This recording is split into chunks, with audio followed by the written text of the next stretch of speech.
Mic check 1 2 1 2. Mic check 1 2 1 2.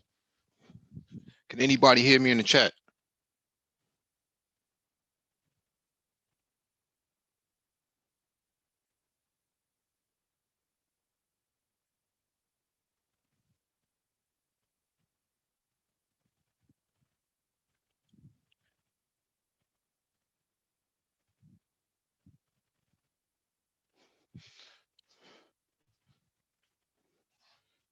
Can anyone hear me in the chat?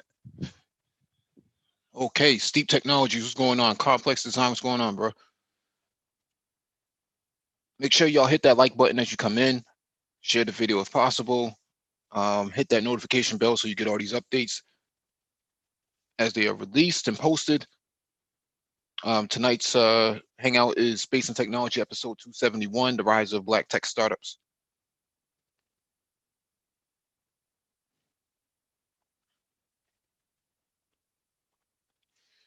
All right.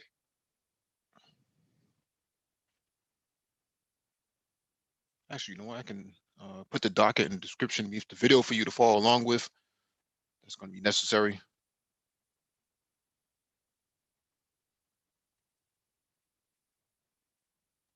Actually, you know what? I could do that after the hangout. It's not necessary to do it now.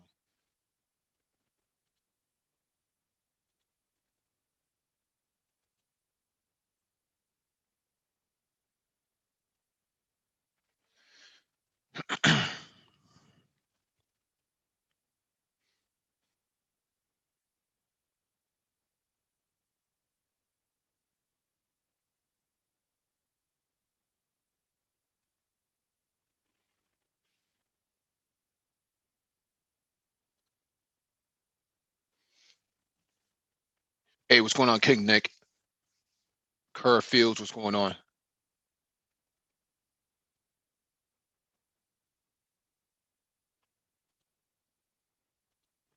What's going on, Lino?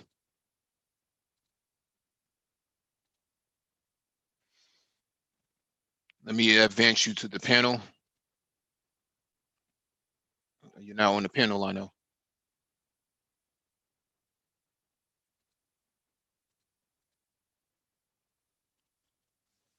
You can unmute yourself. Can you hear me? I can hear you. All right. Hello, hello. I can hear you, bro. What's going on? Nothing much yourself. I'm chilling, man. Chilling, man. Had to start this a little bit later because had a bit of a flare up over at Edward Anderson. So Uh, yeah.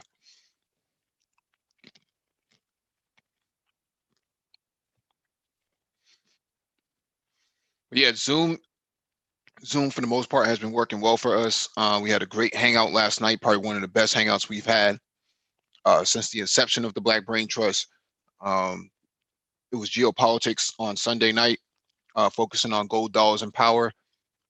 That was a dope hangout. Had Black Gnostics on there. He came through. Paul Bryant, the Golden 11, DE Raptor. Um, yeah, so we definitely went in. We went ham on it. A lot of information was shared. A lot of um, information dissemination was purported on here, and a lot of people really liked it, man. Still getting emails this very minute, man. People are loving it.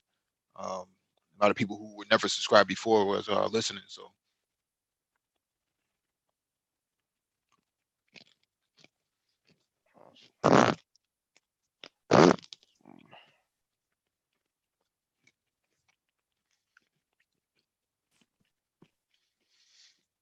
all right, we're gonna get started.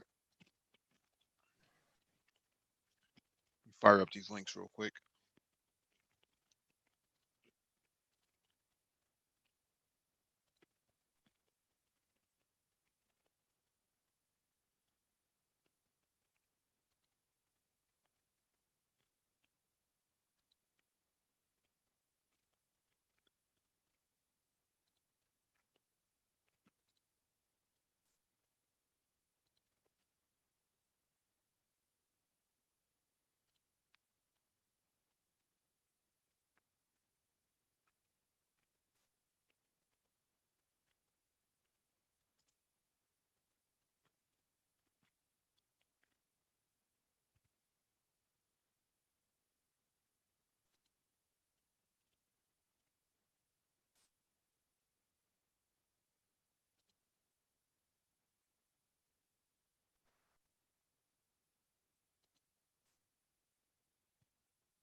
Oh, and by the way, I'm still doing IT mentorship.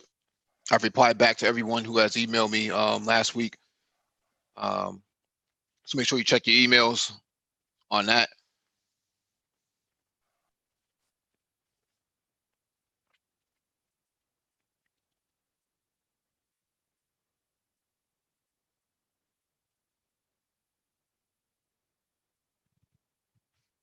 All right, let's get started.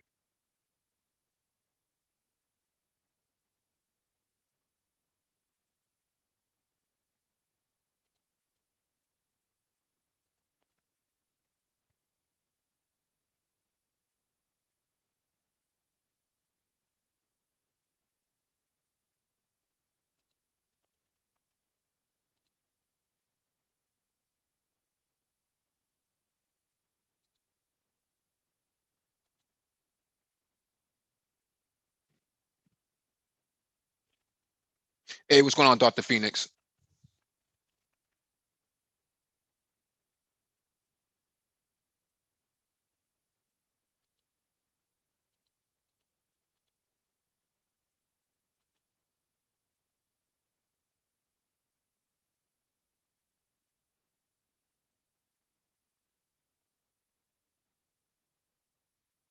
All right, that's enough. Let's share my screen real quick.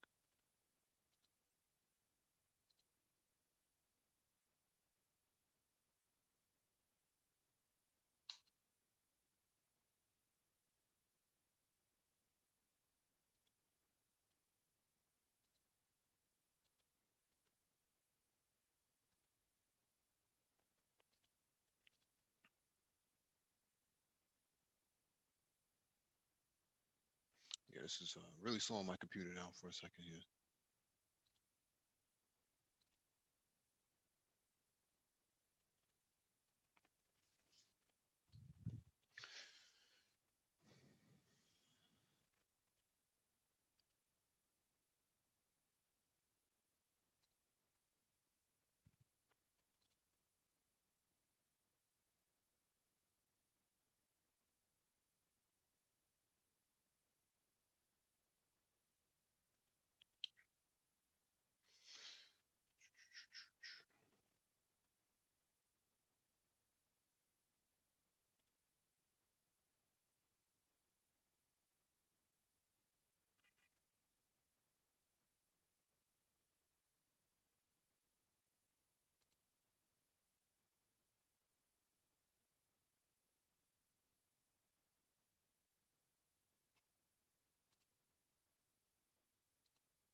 Can you see my screen line now?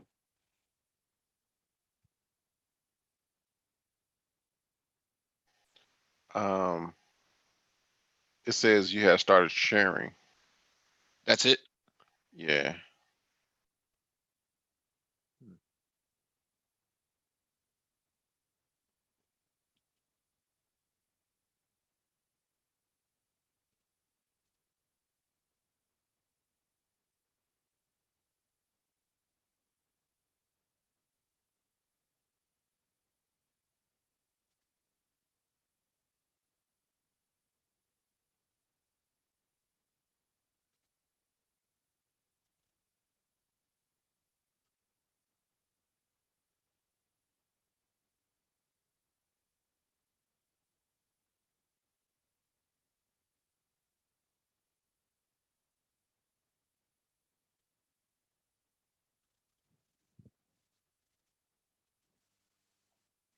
All right, stand by. We have a bit of a technical difficulty here. Not sure what's going on with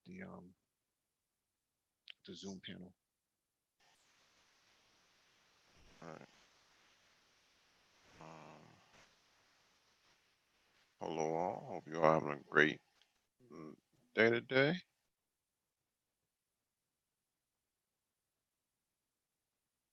As always, as you all come in, please hit the like button. Really appreciate it.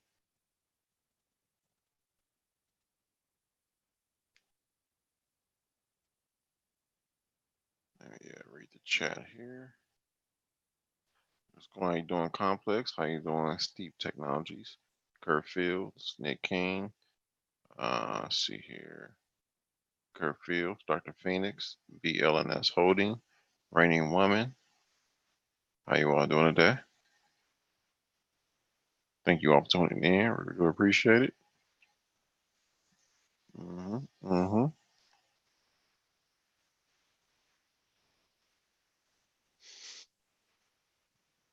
Hmm. Yeah, I think Windows is starting to crash on me.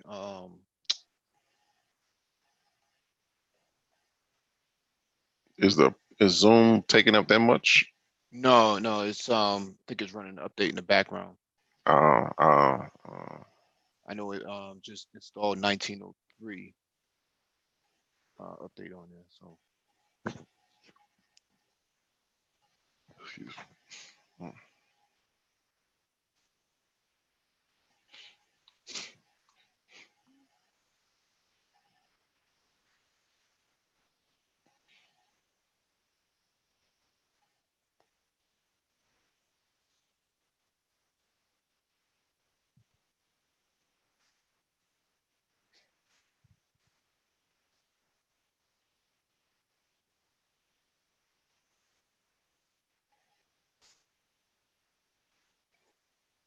Reigning Woman's performing magic tricks in the chat.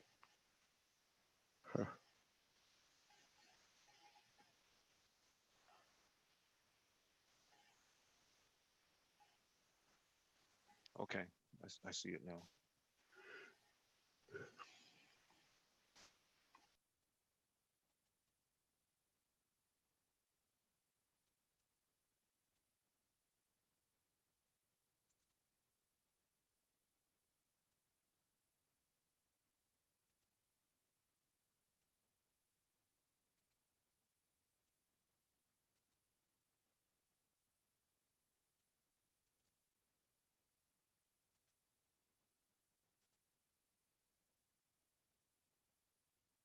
What just happened?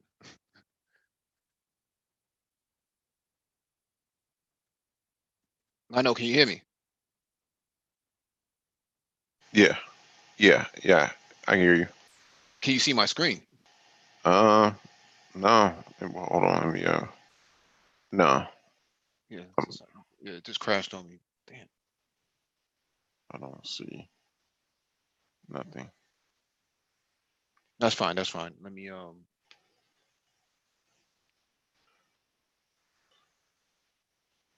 weird. Why the hell is it doing this?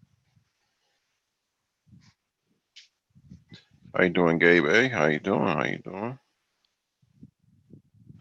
Think a lot more people are liking the show now when they come in. It's much appreciated.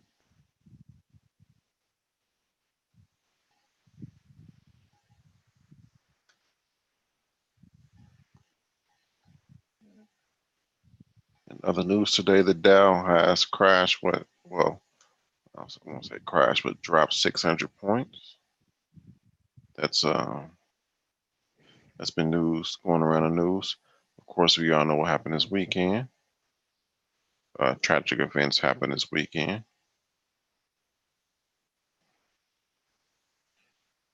Um, Hope you all enjoying your summer. As you all know, August is the hottest month of the year, so stay hydrated. Hey, what's going on, Mike? What's going on, Lino? Hey, what's going on, dude? How you doing, Mike Rizzi? How you doing, Complex? Good, good.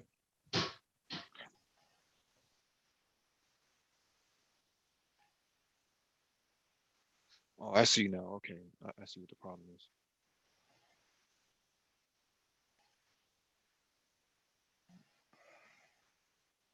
Hello, Queen, my aunt girl TV.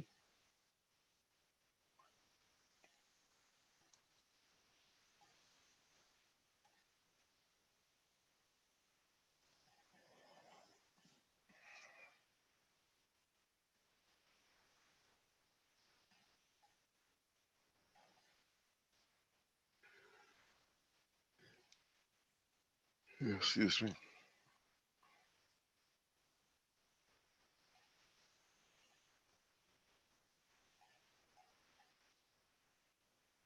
Hmm.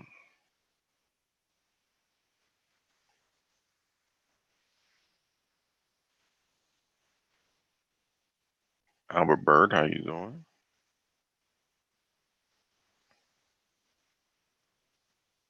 Hey, Complex, we're gonna have another one of those car hangouts, like car talk.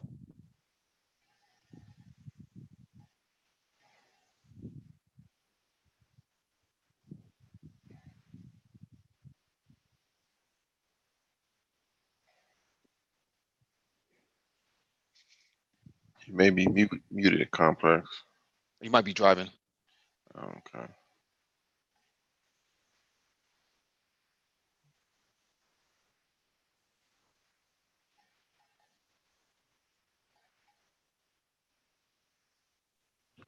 Okay, no, here I am. I'm still actually getting used to this Zoom app. No, Yeah, dude, I agree 110%, man. I was thinking about that today, actually. yeah. That last one we had was fire, man. People were really feeling that. So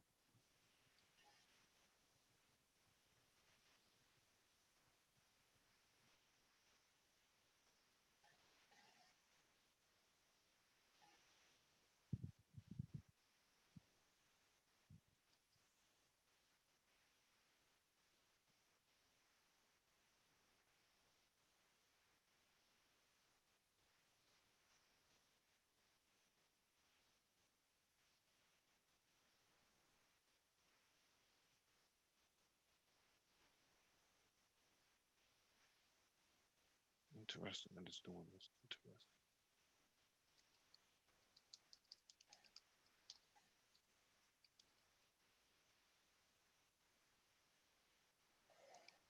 Interesting. Mhm.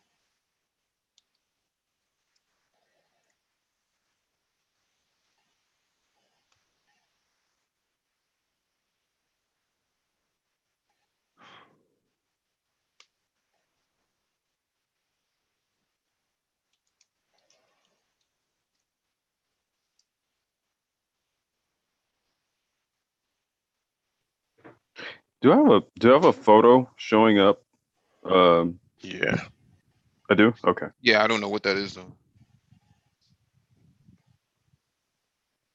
Wait. Uh, should be me slapping a motor on a cart. Is that Hmm. what that's supposed to be? I sure as hell hope that's what it is. Yeah, keep in mind that people can't see it. No, you guys can see it though, right? Yeah, we can see it. We can see it, but They can. Okay, yeah, yeah. That was me putting a motor on a cart before a race.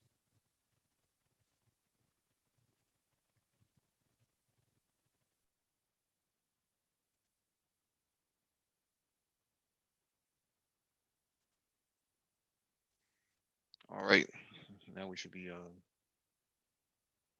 ready to go.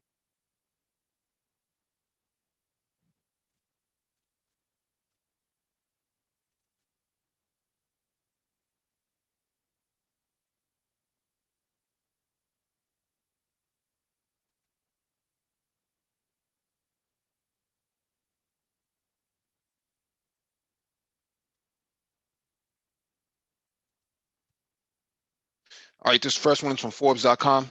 Ex-Boeing 737 MAX engineer says team was pressured to cut costs as grounding continues. Embattled aircraft Boeing 737 MAX was not adequately funded during production, a former engineer has told the BBC. While an investigation by the New York Times revealed regulators were in the dark about the workings. What?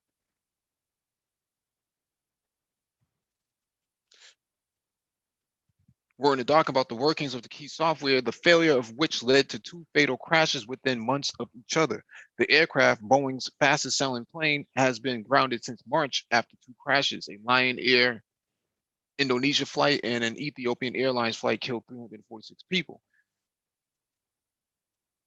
Adam Dixon, who was an engineer at Boeing for 30 years, told the BBC that he and his colleagues were under pressure to keep costs down and downplay new features on the plane.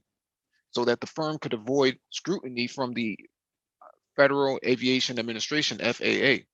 Boeing has denied cutting corners, telling the BBC it has always held true to its values of safety and quality and integrity.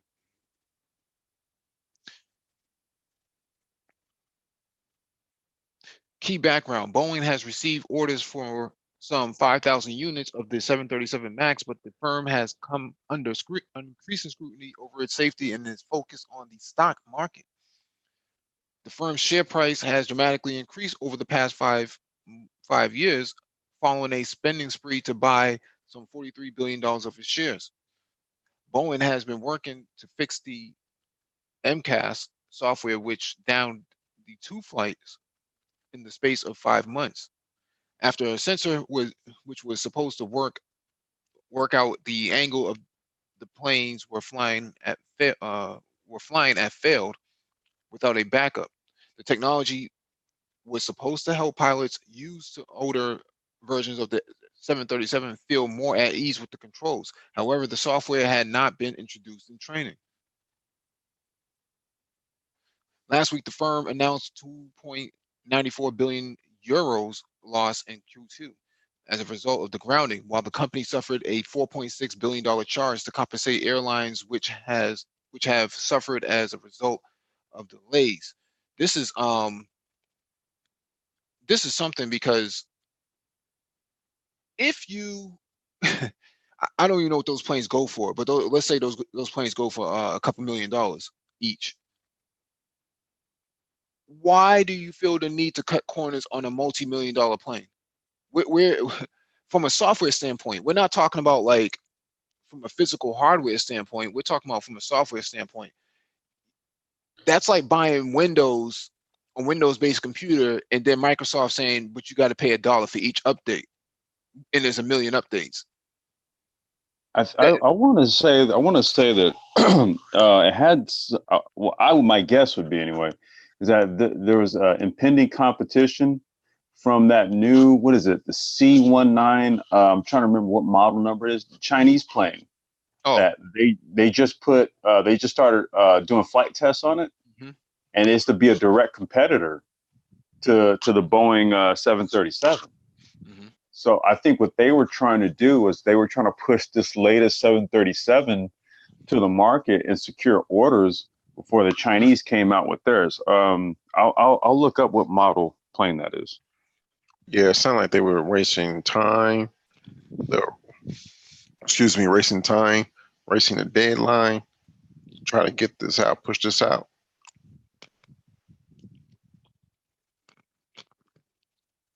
Their major competitor is Airbus. Airbus has not had this issue of cutting corners and stuff like that. Not that I'm a QA person, but this doesn't sound like it was so much rush to market, but more about what can we sacrifice going into production, and somehow safety became a thing to sacrifice. Nuts, absolutely nuts, man.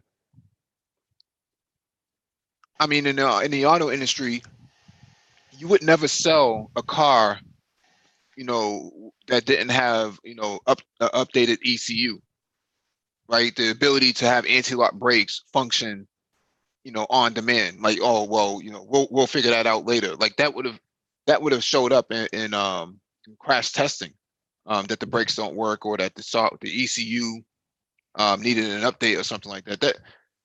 This is disgusting. I hope they go out of business. To be quite frank with you, I think a greedy company that makes billions and billions of dollars like this, that decides to cut corners, makes me even more furious. Yeah, if they decide to sacrifice safety, then that's a egregious act.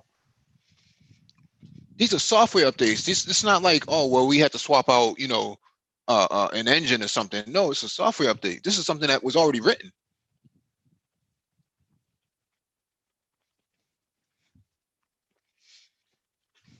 That's just crazy, man. That's absolutely crazy to me. Hey, Mike, I'm posting a link in the chat. This is actually an article that ran on LA Times When was this here? This was earlier this month. And it has to do, so the company is called Comac, COMAC, and their C919 plane, this is just mere speculation. I'm not saying there's actually something to this, but I'm speculating, and this is even based on this article here, I honestly think that Boeing rushed it to market too soon because of one, Airbus, and then two, the Chinese, they have their airplane that they're going to be bringing to market as well. Well, the Chinese and the Russians are both working on a joint aircraft, a commercial aircraft. Is that the C919 that we might be referencing here? I don't know what the code name is for it, but okay, that's my understanding, that they're making a commercial airliner, a commercial jet airliner together, and it's supposed to be done by 2020, 2021 or something like that. Mm-hmm. Yeah, I just think that typically when a company misses something like that, like a damn sensor issue or something, they already knew it. Yeah, well, I mean, based on what this guy from Boeing is saying, former employee, that they already knew it, that they cut corners on purpose. Mm-hmm. That tells me that they knew that this was going to, well, not that this was going to happen, but right, we're willing to sacrifice the safety of other people just to sell a plane. That's just disgusting. I mean, but why? That's kind of stupid, because then, you have two planes going down, and then they had to pull all of them out of all of them out of operation, and then they had to do a software update on the thing or something like that, or rewrite some code or something. I mean, they had the patch. They were sitting on that patch for a long time. Really? Yeah, they were sitting on that patch for a long time. You don't write code that fast. Yeah, right. And then weren't they charging for it? Say that again? Weren't they charging for it? Yeah, they charge extra for a safety feature. That's what I'm saying. They already had it. I remember reading it a while ago. They were charging for that.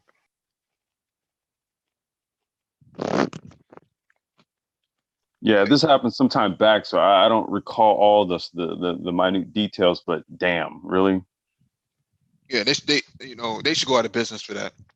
They probably won't, because they have government contracts, but in terms of commercial airlines, I wouldn't fly one of those things. Yeah, it's too big. It's the whole too big to fail thing with Boeing. I've heard the talks already, because if this is any other company, man, you're going down. Yeah. You're going down. But Boeing, like you said, they're too wrapped up in terms of contracts, military, commercial, all of that. So I don't know. They'll get.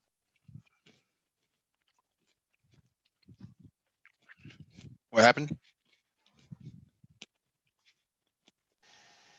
I think he got cut off some type of high. I don't know. Wait, did I cut out? I'm sorry. I was just saying that, yeah, they won't. If it was any other company, they would go under. But since it's Boeing. Well, remember, Toyota had the accelerator issue. Yep, I recall that too. Yep, it took them some time to fix that, even to identify what the problem was. Some bad code inside the ECU forced the car to accelerate. So, they caught that, based on the data that was recorded inside the car's black box. But the point that I'm making here is that you don't have 500 people on a single vehicle like Boeing does. You had damn near 300, 400 people on the plane, and the only thing that and they did, and according to the black box, that these guys did, the pilots did everything they could to straighten out the plane, and it didn't even work. Because what they were saying was that, and especially in the case of the Ethiopian plane, they were saying that they were correcting the plane, and then the plane's sensors would actually override their corrections. Right. That's it's pretty, like I said, disgusting. All right, this one is from China.org. This was sent in by DE. Shout out to DE. Chinese developed new brain-inspired chip attracts U.S. media attention. A groundbreaking electronic chip developed by Chinese scientists has recently attracted great interest of U.S. media and tech circles. Chinese, sorry. Excuse me. Chinese scientists incorporated the chip into the riderless autonomous bicycle, which can detect and track targets, avoid obstacles, self-balance, understand voice commands, and even make independent decisions as a result of the chip's simultaneous processing of versatile algorithms and models.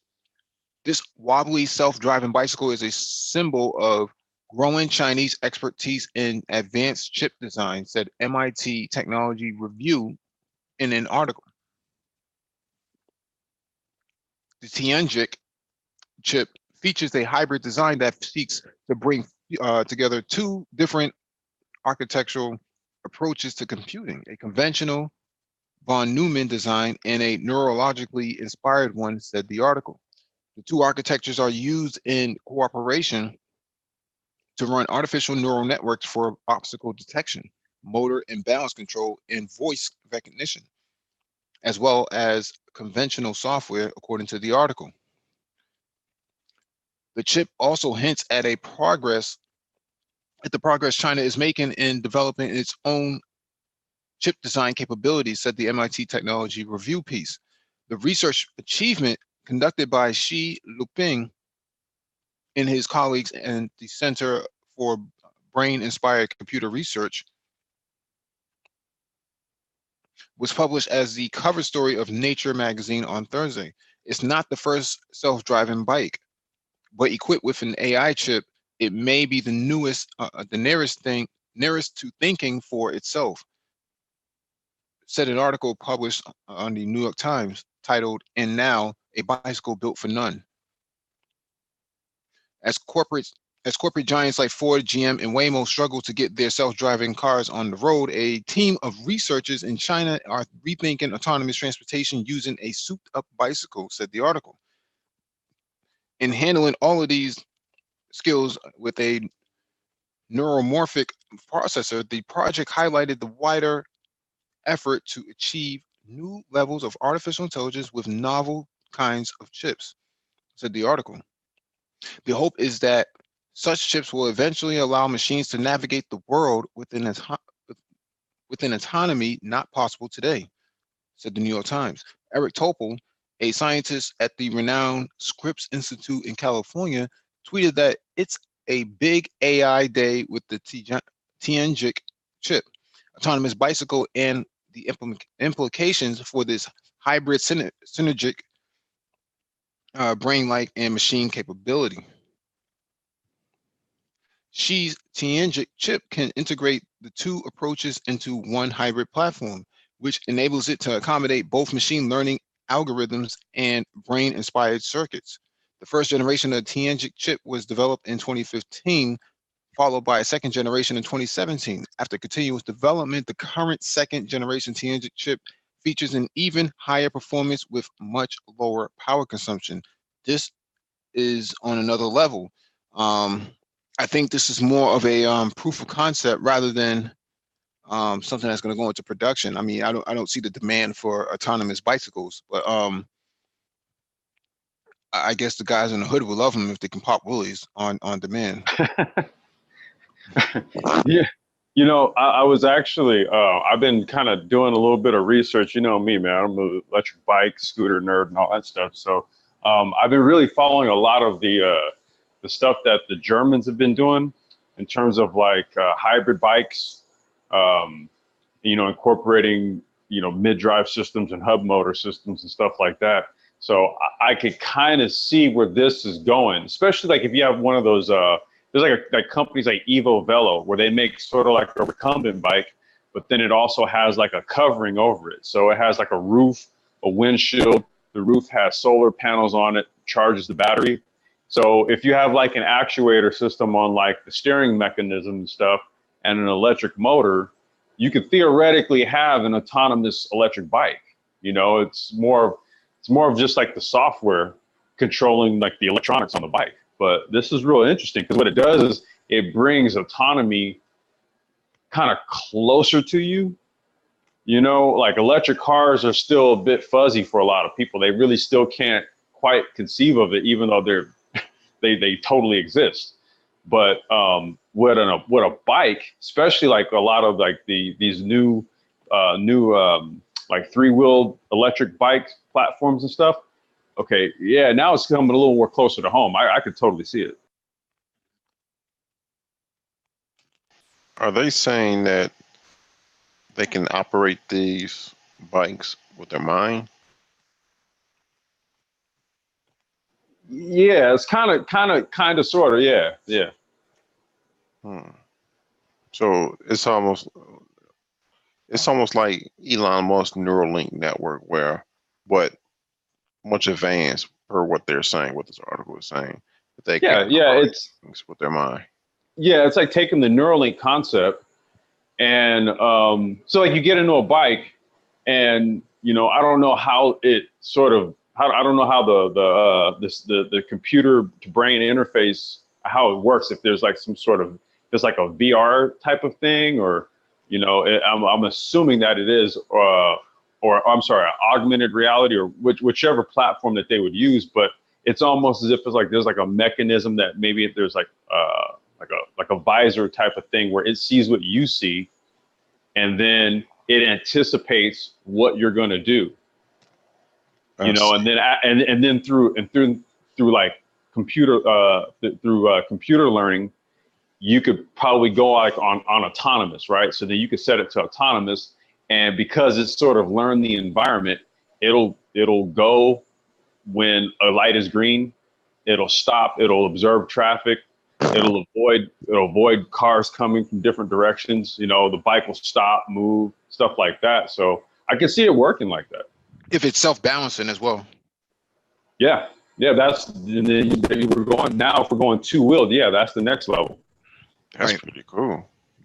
Because I know they've made self-balancing bikes already. Last year, Chinese kind of demonstrated that. One of the articles we covered before from CGTN, one of the Chinese expos that they had. However, I'd be curious to know where the profitability is going to be for that. I mean, do you like get on a scooter and then it, you know, you kind of like just take your hands off the handlebars or something like that, and kind of just guide you like a magic carpet, like Aladdin on 2 wheels or something. I think it's still all in like prototyping and R&D right now, right? I don't really see, I don't see the commercial application just yet. Or it could be used for autonomous deliveries. You put a package on a 2-wheel sort of vehicle, and it kind of just drives itself to your house, to the destination's house. Now, how would or you know, I was gonna say a cargo bike. Mm-hmm. You for specifically what you're just talking about, yeah, you would do that on a cargo bike. Mm-hmm. I see what the application aspect is in, if that's going to be the case. Because I can't see like a human being, you know, waiting for a bird scooter to come pick him up, and he just gets on it and it kind of just like rides away. Well, you know what's interesting about that is that Bird, they're actually rolling out. They were supposed to do it this year. We were supposed to test it this year, earlier this year. But a service where you could just reserve one through the app, and you know, like the people who charge them, like when they go and take them out in the morning, they would just swing by your house and drop it off. So you get up in the morning and walk outside, and there's a scooter right there in your front door. Right. But in this case, it would ride itself to your house. Right. Freak a lot of people out. All right. This freaks out people. Mm-hmm. All right. This next one is from fastcompany.com. Researchers are sounding the alarm on little known risk of connected cars. You're driving down Fifth Avenue in Manhattan, and all of a sudden your car brakes on its own. A hacker has managed to attack your car through your internet-connected entertainment system and has seized control of the brakes, bringing you to a halt. The gas pedal isn't working, so you are stuck. You get out of the car and quickly realize your car isn't the only victim. On Fifth Avenue, about 1 in 5 cars isn't moving, and traffic has effectively stopped. Chaos ensues. One of the cars ahead of you braked so hard that the car behind it rear-ended it, and the driver needs medical attention. You hear a siren ringing and realize that there's no way that the ambulance will be able to make it with traffic at a standstill. This is the scenario sketched out in a recent paper published in the journal Physical Review E by researchers at Georgia Tech. The research team wanted to reveal how cybercrime might impact the real world, not just our digital identities, so they developed a model for how hackers might weaponize internet connected cars, which is most new cars nowadays. When we think of hacks, we tend to think of data breaches like the ones that recently impacted Capital One and Equifax customers, but those happen entirely on computers. Security breaches of cars could have a direct and dangerous effect on people and physical infrastructure like our roads. There is the cyber physical impact of hacked cars that we think really needs to be quantified and understood, because virtually every car you can buy today is internet connected to some degree, says Peter Juncker, and is an assistant professor of physics at Georgia Tech. And if self-driving cars, in which an entire vehicle is run autonomously using sensors, become more prevalent as they are expected to do so, the risk only increases. This is a simulated diagram of what a autonomous vehicle would look like if it was hacked. Basically, the car that is red would be the one that's compromised, and the one in the back would be the normally function one, and it has to uh, get into the left lane and go around the compromised vehicle up front. And if you take it further, and it's 1 in every 5 vehicles, you see that the ones in red are the ones that's compromised, and those are the ones that will cause mayhem on a busy street, causing all types of traffic. Juncker co-authored the research with postdoc Skanda Vivek and PhD student David Yanni from Georgia Tech and Jesse L. Silverberg from the advanced materials company Multiscale Systems. The idea was to build on existing research that examines hacking vulnerabilities in self-driving and connected cars. Such work typically focuses on isolated scenarios: a hacker remotely controlling a car and causing a crash, a hacker forcing the car to halt, a hacker fooling a car sensors into thinking it should stop, or even a car detecting an attack and shutting down preemptively. The Georgia Tech researchers wanted to go a step further to investigate how a coordinated attack against thousands or millions of cars might impact cities as a whole. They ran simulations using an advanced physics model to understand how traffic would be affected in Manhattan if a certain percentage of cars on the road was stopped. It found that during rush hour, only 20% of the cars would need to be hacked to effectively freeze the grid. As you pass 20%, things don't get that much worse. They are already so bad that there's not much further to go down. Juncker says you don't know if the ambulance will be able to get to the person who needs it, or the fire truck will be able to get to an emergency. To figure out this number, Juncker and his fellow researchers modeled a concept in physics called percolation, or percolation, sorry. It's the same thing that happens when you make pour over coffee. As you pour water into grounds, the liquid slowly makes its way to the bottom while it starts to drip into your mug. That doesn't happen if you only pour a few drops of water, but at some point, if you pour enough liquid, there's almost a 100% chance that it will find a pathway to the bottom of the grounds. The point at which this happens is called percolation. Oh, sorry, percolation point. When it comes to the car hacking scenario, 20% of the cars on the road being hacked is the percolation point, because it prevents a car from getting from the tip of Manhattan all the way to the island. I'm not going to read this whole thing because I'll just say this from a cybersecurity standpoint. If you have autonomous vehicles, main thing that's going to happen from a security standpoint is toxic data, or data, what we call poisoning. So you poison the data that goes into the autonomous vehicle, forcing the vehicle to go to take the vehicle in a different direction, or to sabotage the vehicle's ability to actually operate, because it has false data into it, because it's been poisoned.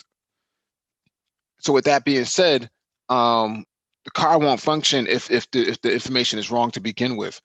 How you prevent something like that is that you add digital signatures to it. A digital signature to each and every piece of data that's on the in the car's driver stack would prevent any outside influence from coming into it, because if it doesn't have a signature, then it won't operate and it won't accept the data. I don't know how these cars are being built currently, but that's typically how we would do it in cybersecurity. And we would actually look at all the logs that are being generated. So because cars are going to generate lots of logs, from acceleration to stopping to braking, to turning, reversing, things of that nature. Every sort of activity that happens in the car and every mile that is generated is going to generate logs. How many clicks did the wheel turn to make that to make the next move? How many times it shifted the lane? How many objects got in the way? It's probably generating thousands of logs every few miles, every couple of miles or so. If I were, if it was in a busy section. And so with that being said, that data would have to be fed into like what we call a SIM, which is a security incident and event manager. And that data would need to be correlated then, for guys like myself and guys like Gabe to actually look at it and then say something is going on with this vehicle in real time. And then we would set up alerts based on the activity of the vehicle, based on the logs that are being generated. Once the logs are generated in a way that we can manage it, we'll get all types of impact logs and slowdowns and so on and so forth, over acceleration, under acceleration, deceleration, I should say, as well as weather conditions, right? So rain, snow, things that are inclement by Mother Nature. Once we set up a dashboard from the SIM, we can look at all of this information that's relevant to our interests for a response standpoint, and we can determine whether or not some of this information is some of these events that are being generated are actually an incident or they're not an incident. So if it's an incident, then it's something that we respond to. If it's an event, then that's just normal. But events generate incidents, and then we can actually determine this vehicle is in need of some form of assistance, some form of intervention. This vehicle needs to be pulled over to the side of the road, or this vehicle caught a flat tire, has a slow leak or something to that effect. It needs another charge. It carried this many passengers. There's a whole lot of areas in cybersecurity where we would actually look at things like this if there was a hack, because if we're seeing data poisoning or we're seeing a manipulation of controls, we would be monitoring all of these things. So When you you guys say when you say signature, do you mean a cryptographic signature? it would be cryptographic, but it would be a signature from the source, right? So basically a hash, Okay. a hash from whatever source. So Okay. if if we're Toyota or we're Honda, we want to make sure that every update that goes to the car is signed by the manufacturer. Gotcha. What happens if you don't if you don't have digital signatures, then what happens here is a bad guy can come in and say who he wants to be and impersonate and come in and just update firmware software on the vehicle and hijack it and compromise it. That would have happened on computers maybe 15 years ago. That would have happened on computers, but today that really doesn't happen all that much. It would be the equivalent of having ransomware on your machine. That would be the equivalent of hijacking a vehicle, putting ransomware on an autonomous vehicle. That could be extremely dangerous. So these sort of precautions have to be taken into place first. Guys like myself, guys like Gabe would actually come in and do a vulnerability assessment on a vehicle, and we would know that there's something going on with the vehicle that needs to be patched. And this vehicle isn't going to leave the lot until we actually patch that vulnerability. And if it is already on the road, then we know that by the time the vehicle comes to a stop, then we can do an over-the-air update. We can push that update mandatory, and the vehicle would just accept it.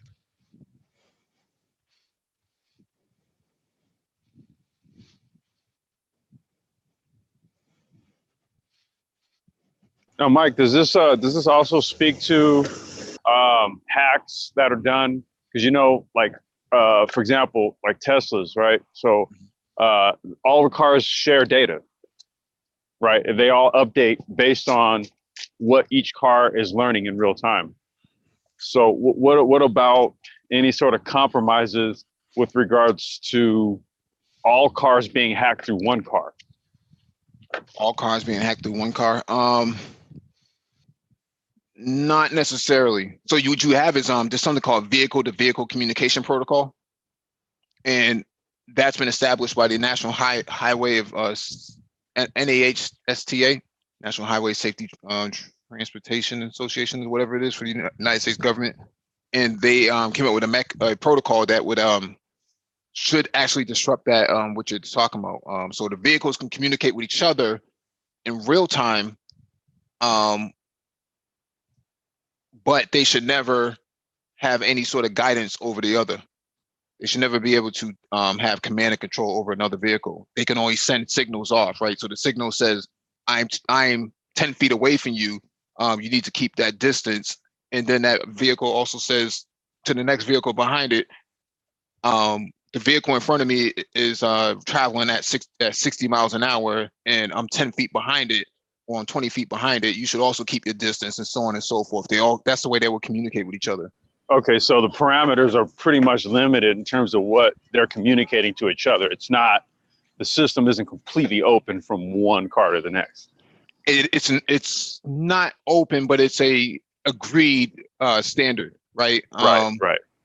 It's no different than having 100 different Android phones working on the same network. I can call Gotcha. you, you can call me, but it doesn't mean that we can all hack each other in that regard.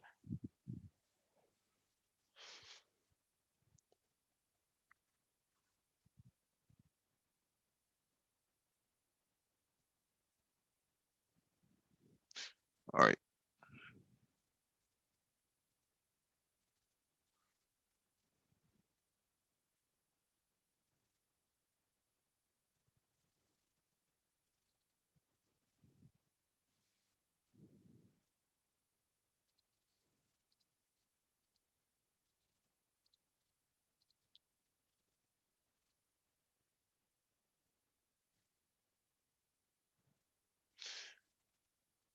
All right, this one is from nature.com. Meet the African researcher who is building a core of junior meteorologists on the continent.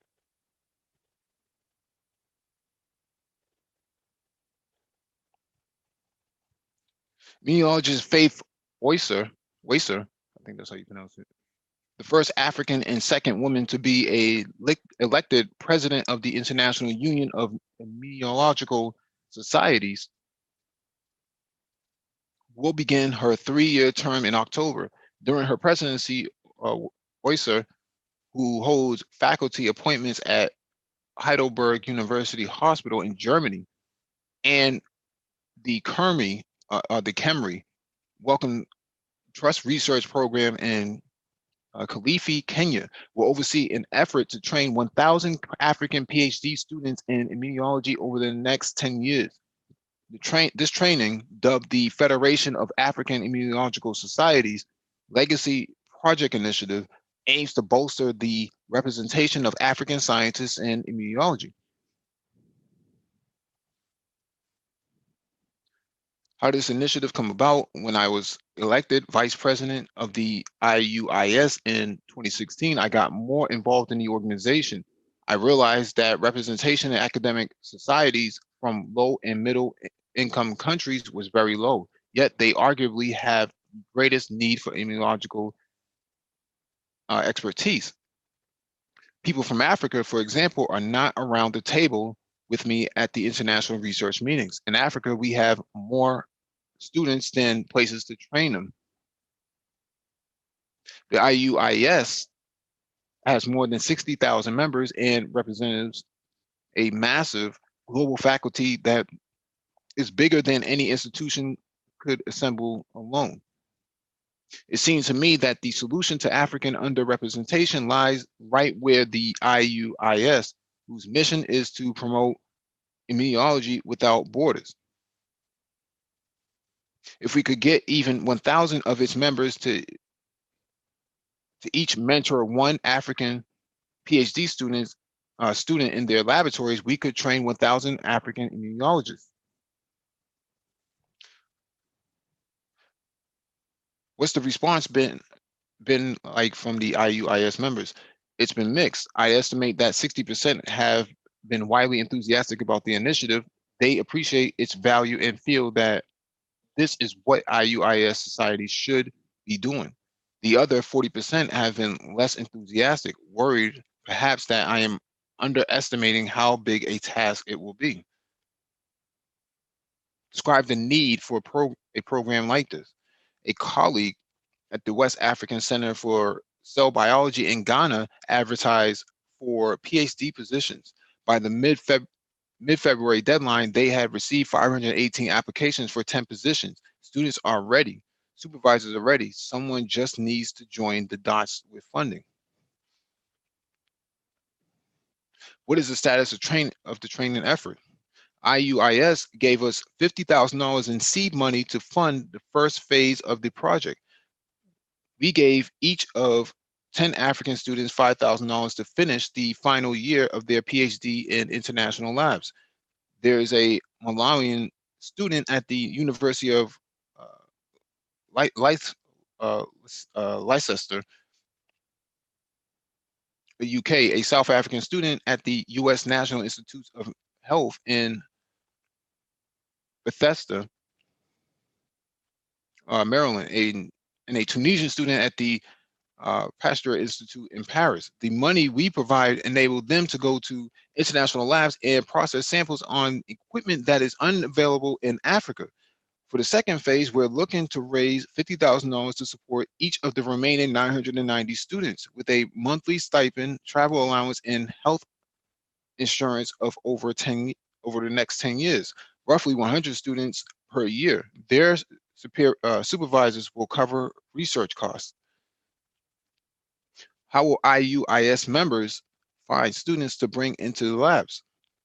We launched a website that lists the 102 labs participating so far, half in Africa, half around the world. The University of Pennsylvania in Philadelphia was the first institution to sign up all of their participating labs in one go.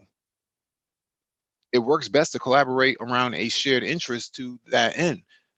The website maintains a short description of each lab's pursuits and a link to the lab website so that students can make mutually beneficial connections. For example, a researcher might develop a treatment for malaria and want the student to test the treatment in Africa. Yeah, right. Recently, we've also got expressions of interest from other institutions that want to sign up. When will the phase two start? It will start as soon as money hits the bank. That's the only limiting step. How many students in Africa now leave the continent to get training? There is currently no central place to find that information. So one of the goals of the FAIS is to create such a database. All of us in the FAIS know other Africans in the diaspora who are heading labs and doing research, but they work on an array of diverse topics, which makes it difficult to make connections. There's no common place where we can come together and connect. One of the goals of this effort is to produce more African immunologists, is also to build a stronger international network and tap the resources we have that are not necessarily within the continent. I think this is commendable. This is probably one of the dopest things I've heard all day. Yeah, I mean, dude, this goes a long way in stopping, nonprofit missionary groups and stuff like that coming in and sticking needles in people and injecting them with shit. When you have people who are top level immunologists and stuff like that are of your own your own nationality, I think much more care will be taken into what's being done with regards to vaccinations of varying groups of people that may like be in rural settings and stuff like that. It kind of wrestles this type of experimentation and vaccine research and all that kind of stuff, man. It wrestles it away from interests that aren't nationally centered, if you will, right? Like other groups coming in from other countries to poke and prod on people and stuff like that. If people on your own continent are going to be the new the new CEOs and ops managers of laboratories and stuff like that, particularly dealing with immunology and stuff, then you're wrestling control away from outside interests. So I commend them on that as well. Yeah, this is a good news because so many stories we've heard in the past and even up to the recent where quote unquote volunteers are coming in to help, and next thing you know, people are dying.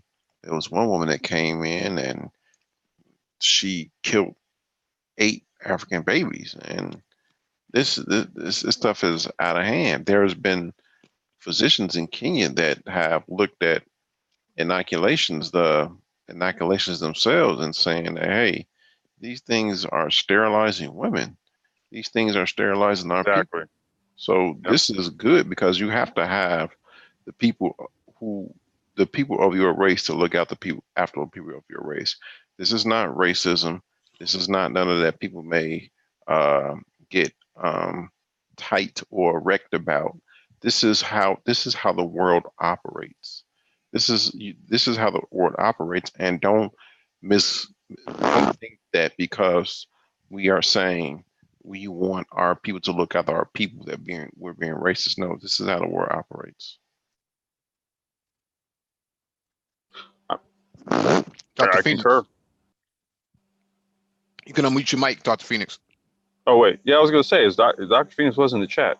Can you join No, us? I'm here. I'm here. Hey, what's going on, brother? Good. How you brothers doing tonight? Good, man. Good. Good. Yeah, it's been a while. What's going on? Yeah, how you doing, Linnell? Yeah, I think this goes back to a discussion in a panel discussion about a month or so ago where we talked about funding for PhD training in Africa. And so I think one of the things we talked about was that a lot of funding was coming from China and countries in Europe and stuff like that. But they did highlight something very interesting in that article, which is the NIH. And I've talked about this on previous panels about the NIH does provide a significant amount of funding for PhD, for doctoral students and postdocs and stuff like that. And specifically in the areas of immunology, genetics, genomics, data science stuff like that. Because why? A part of what's happening, and again, many diseases, cancer included, many of them are typically have their underpinnings of an immuno oh my god, I can't pronounce the word tonight. An immune response, and basically immune responses that cause inflammatory conditions and such like that, which is the principal driver of disease, which is why immunology is such an important area of study within biological sciences. um but there's so many programs, because I think in the article you was just reading, I think they said about 50 grand that the organization offered. you Yep. know that's in compared to what you see in the US and Europe, that's very little. I mean, your average PhD student would need far more than that for funding. Oh, yeah. I mean, keep in mind, most of these immunology PhD programs, genetics, most of these programs are 5 to 6 years to get a PhD, and that's assuming you went straight from a bachelor's degree into one. But in many cases, most folks do a master's along the way. So technically, these programs are still about 5 to 6 years in that regard. So you're talking at least 100 grand if you're in the U.S. to train similarly train a PhD, a doctoral student in these areas. But again, 50 grand is cheap, because again, it costs a fraction of that to train a doctoral student and to give funding to these various institutions that they would be at in their respective countries. Again, if you look at like one of the bit they talked about NIH, and which is outside of Bethesda, which is also which is also where the CDC is at, and you have 27 schools of health within the NIH. So one of the major ones, you have the Institute of Medicine, you have the National Institute of Nursing Research, you have the Human Genome Institute. And so I mean, you have all these various institutes that do training. But in regards to this, I think this comes down to where something too, where you have a lot of Black folks that are PhDs in these various areas. And I went to one about a couple months ago with a brother out of Tuskegee. He's a very well-known researcher in the area of cancer biology and biochemistry. His name is Dr. Clayton Yates, and he spoke at one of the medical schools here in Wisconsin. And I mean, this brother had a line around the corner and up on the top floor, just so folks can hear this, because he's very well known. But one of the major areas now that you're seeing in research is that you're seeing a huge outreach to um what you call it, to oh my god, to not just African Americans, but Africans in the diaspora. Because the big issue now is that you have this precision medicine initiative that was started under Obama, along, and one of the outgrowth of that is the program known as All of Us Institute. So known as All of Us. And so that's the national program that's being rolled out under this program. And so you're having a lot of training and a lot of big time, we're talking hundreds of millions, if not billions of dollars, going into research just here in the US alone, into getting genetic and genomic information. A lot of this goes right in line with immunology training and such like that, because typically most of these folks go end up doing postdocs and stuff like that to get the additional training and specialization they need, to be proficient in those fields. So I'll just leave it at that, because I think this is an area where we do drop the ball as ADOS, as American, as Black Americans that do have because there's so few of us in this area to begin with. But those of us that are in these areas that do have doctoral degrees, I mean, we certainly could be doing more to bring in some of these schools. I mean, Morehouse is a good example. They have a massive program there that they do, where they working with HeLa cells. They're doing like obstetrical cancers, endometrial cancer, stuff like that. And so I mean, again, we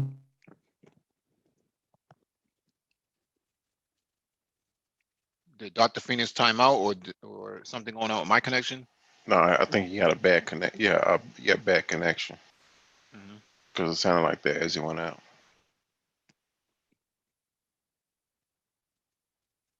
We'll give him a few seconds to come back. Yeah, they mentioned mentorship. Obviously, we we talk about that on here all the time. I offer IT mentorship to everybody who wants to come through.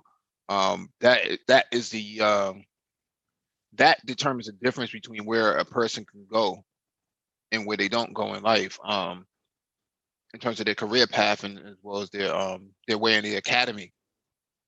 Um, so we have to, keep putting emphasis behind mentorship, man. No one's saying you have to actually sit down with this person physically. You just talking to somebody on the phone or talking to somebody on a panel makes the difference between where another person's trajectory would be career wise. Um, I I have various amount of mentors, man, in security in IT that I speak to, maybe on a quarterly basis or even an annually basis. Maybe I might see him at an event, and they'll spend maybe 5 or 10 minutes, schooling me on what they think where I'm at versus where they would like to see me at and where and how I would go about getting there. So um, as I go through my next career change, I'm actually consulting with or mentoring my mentor. Actually saw ran into him last month and gave me some good points, man, as to where I need to be. So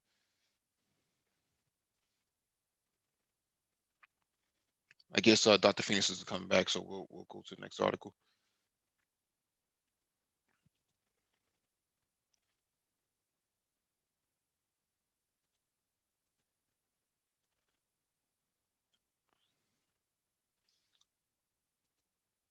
Let me answer Paul Bryan's question in the chat too.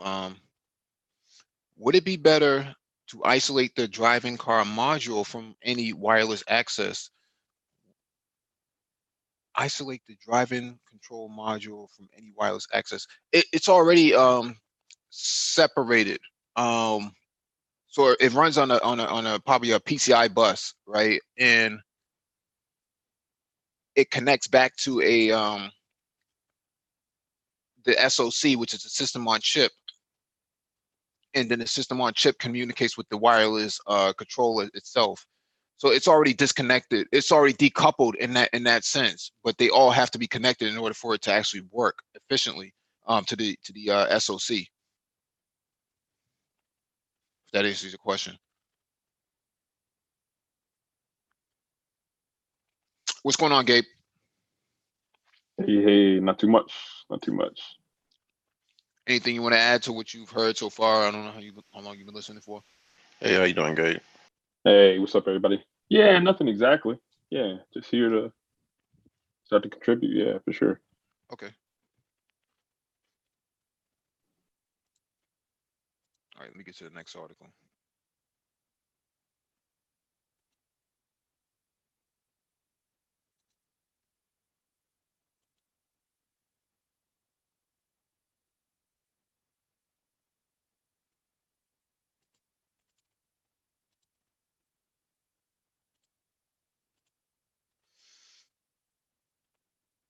All right, this one is from Krebs on security.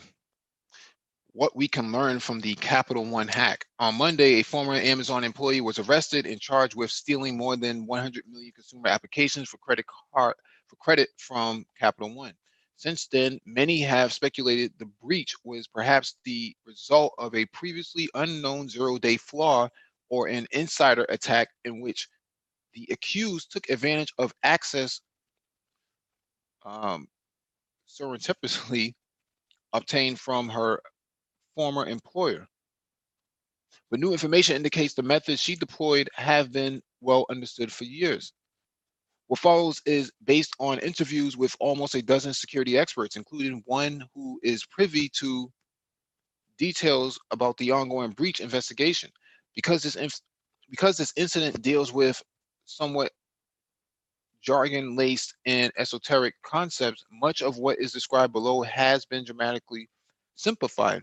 Anyone speaking or anyone seeking a more technical explanation of the basic concepts referenced here should explore some of the many links included in this story.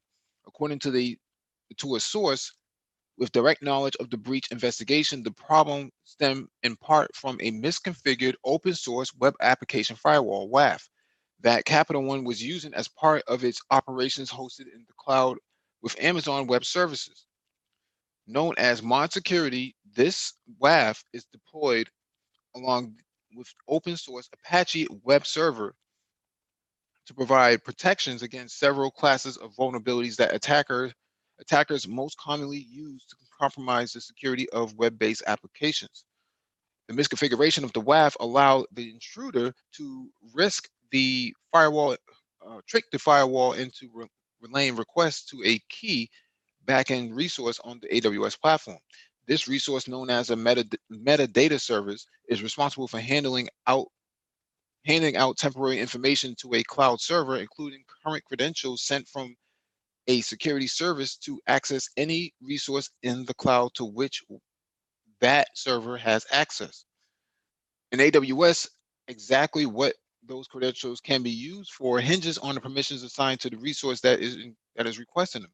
In Capital One's case, the misconfigured WAF for whatever reason was assigned too many permissions, i.e., it was allowed to list all of the files and any buckets of data and to read the contents of each of those files. The type of vulnerability exploited by the intruder in the Capital One hack is a well-known method called server-side request forgery.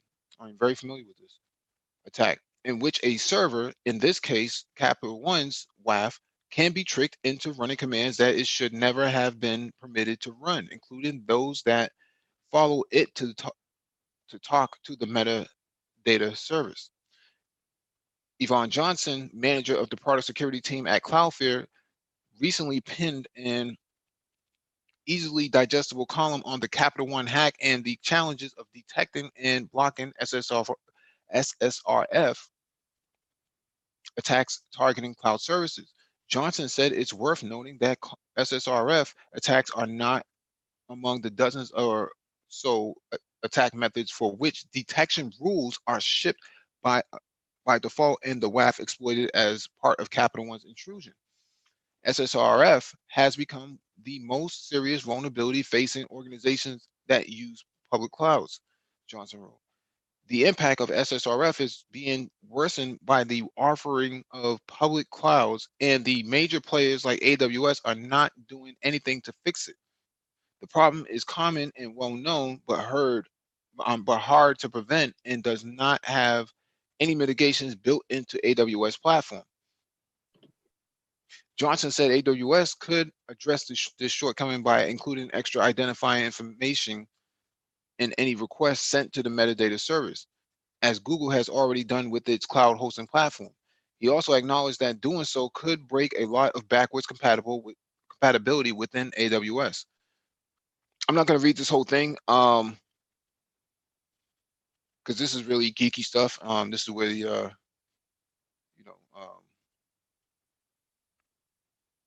you have to understand cybersecurity to really understand what they're talking about. So I won't bore you, but essentially, what happened with this? Who's this? Okay. Essentially, what happened here was that this person knew the vulnerability of this web application firewall. So what a web application firewall does is it actually protects web-based applications that are serving e-commerce. So in this regard, Capital One, being an e-commerce company, a financial banking company, needed to have a WAF in front of their web application services. With that being said, somebody at Capital One did not do their due diligence on this. They should have had a dedicated WAF team. I'm not sure what they have personally. I do know somebody that does work there who just left. They should have had a dedicated team looking at all of this stuff. And I'm going hypothetically that they didn't have one. Should have had a dedicated team looking at this and should have been scrutinizing this from top to bottom. WAFs are very, very difficult to manage, which is why companies usually pay a lot more money for a managed WAF than to try to do it all by themselves. It's just it's a skill set that is difficult to cultivate in the organization. If you don't have a WAF engineer, you're usually pretty SOL. You gotta outsource that.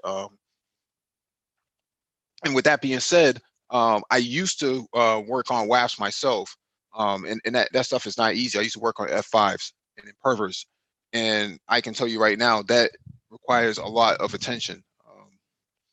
Gabe, you have anything you want to add to this?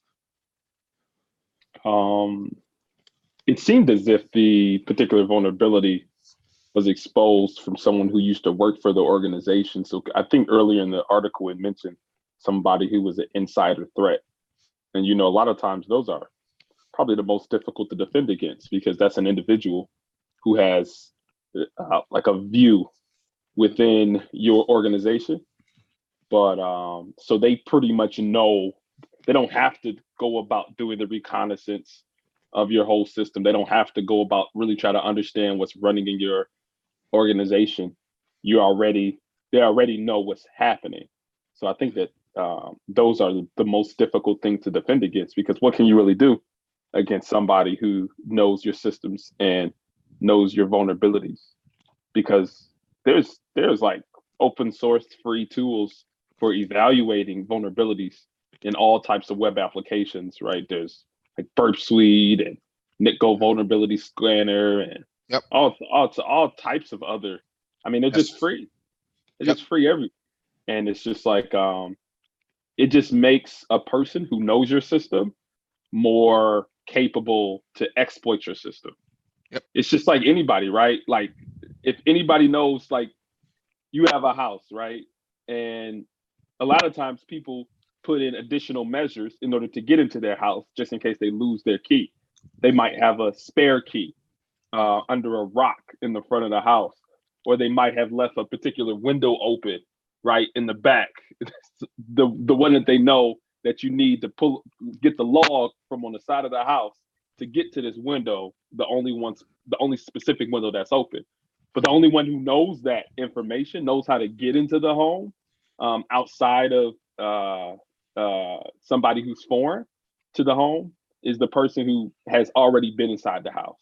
So I think that's very similar to this situation.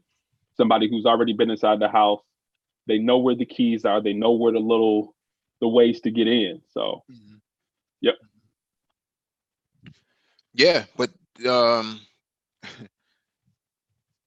Capital One being the company that they are, man, they didn't seem to it was a well-known exploit. However, for whatever reason, they chose mod security. Personally, I can't understand why they didn't just go with the F5. They would have had a dedicated resource. They would have had all types of support. They probably just didn't want to pay for it. I think a WAF engineer goes for 100,000 easy, and then you take on WAF engineers are very, very expensive to bring on board. I know WAF engineers right now who are making 150, 160 easy. The contractors or the full-time joint? Full-time. Oh, okay. Well, actually, yeah, they're contractors. They're contractors, but they okay. Yeah. And kind of organization to organization, doing these configurations, setting stuff up. Okay. No, they actually stay with one organization. Ah, okay. Yeah, because the organization doesn't want to lose them. It's so hard to find. Because they take a lot of patience to actually tune out a WAF and actually and then you would need some like a junior guy to come by and work it overnight too. So what I'm saying here is that I'm surprised that Capital One did not go with an F5 on Imperva or some kind of managed WAF. They said the guy from person from Cloudflare talked about this already.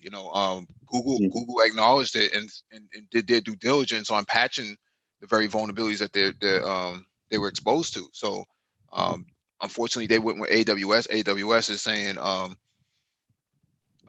hablo español, so we don't know what you're talking about. It's not our problem. And to their credit, to their defense, it is an AWS's problem. AWS provides shared infrastructure service. Yeah. What you do with your data and your infrastructure is your business. It's not their responsibility, and that's why I'm surprised that Capital One didn't do more to mitigate against this. Something that was well known. They should have top security people working there at all times, considering the fact that they're a huge target, even with an insider threat. They should actually be monitoring that person's behavior. There should be a corporate security team looking at these people who have access to high levels of PII, especially these credit card applications that should have been monitored. I used to work on intrusion detection myself. I used to be a part of an intrusion detection team, and setting up. First thing I came in and looked at the environment. I said, let's put Now where your sensors are, or sensors need to go. Let's drop IDS agents on these databases and let's monitor activity. Mm-hmm. And let's set up alerts based on that, and let's push it to Slack, and let's push it to PagerDuty, so that everybody in the organization or everybody a part of ops is going to have full visibility on this. Anybody who has the ability to access that sort of PII data or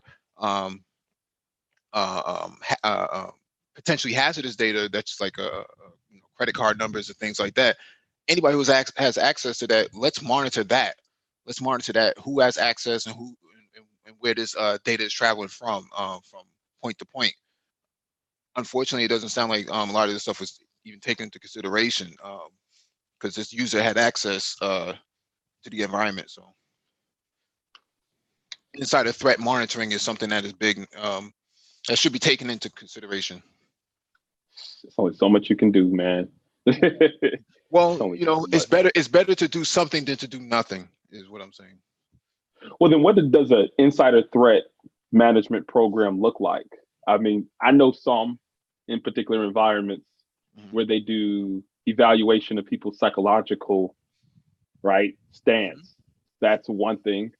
One is that looking at anomalous type of behavior, but then things change so much in very shifting environments that it's very difficult to tune your detection methods to know if somebody's doing something weird, other than if they're like downloading a whole bunch of data, if they're gaining access to systems that they aren't supposed to have access to.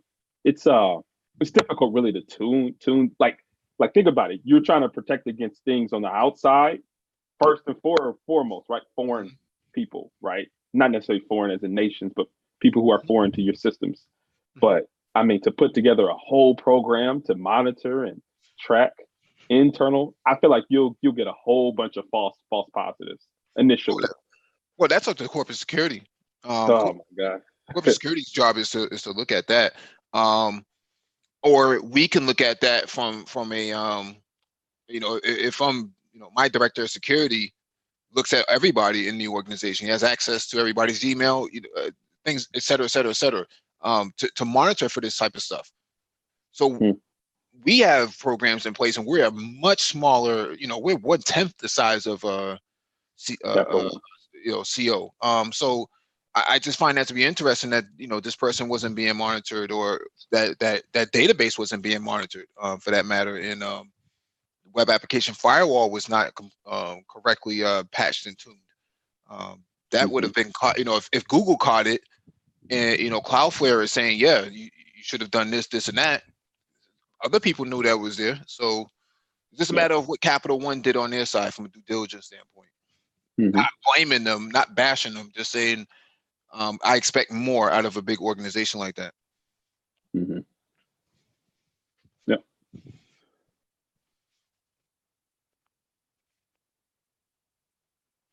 All right, let me get to this next article.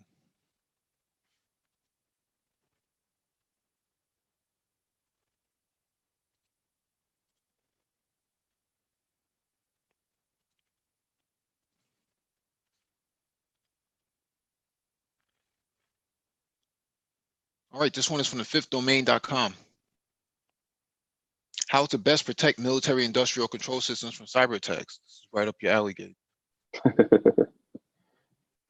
Industrial control systems enable the oversight of functions such as power, water, supply, and facilities at our military bases. Even more critically, they provide support that without which our mission systems simply would not work. And more than ever, we are recognizing that these systems are vulnerable to cyber attacks.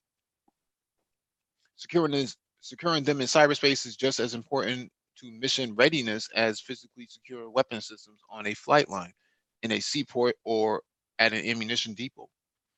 I recently discussed this issue at the 2019 Defense Communities National Summit in a panel session titled "Protecting Industrial Control Systems and What You Need to Know."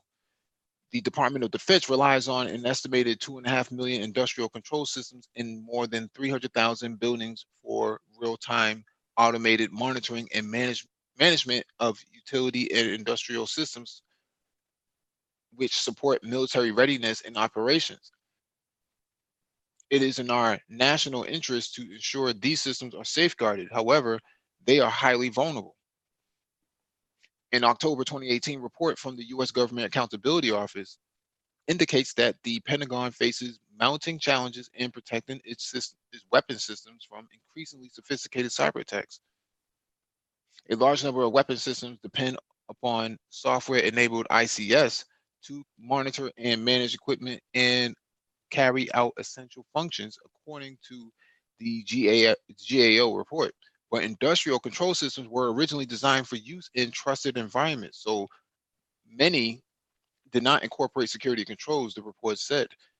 What's more, according to the report, DoD officials admit that their program offices may not know which industrial control systems are embedded in their weapons or what the security implications of using them are.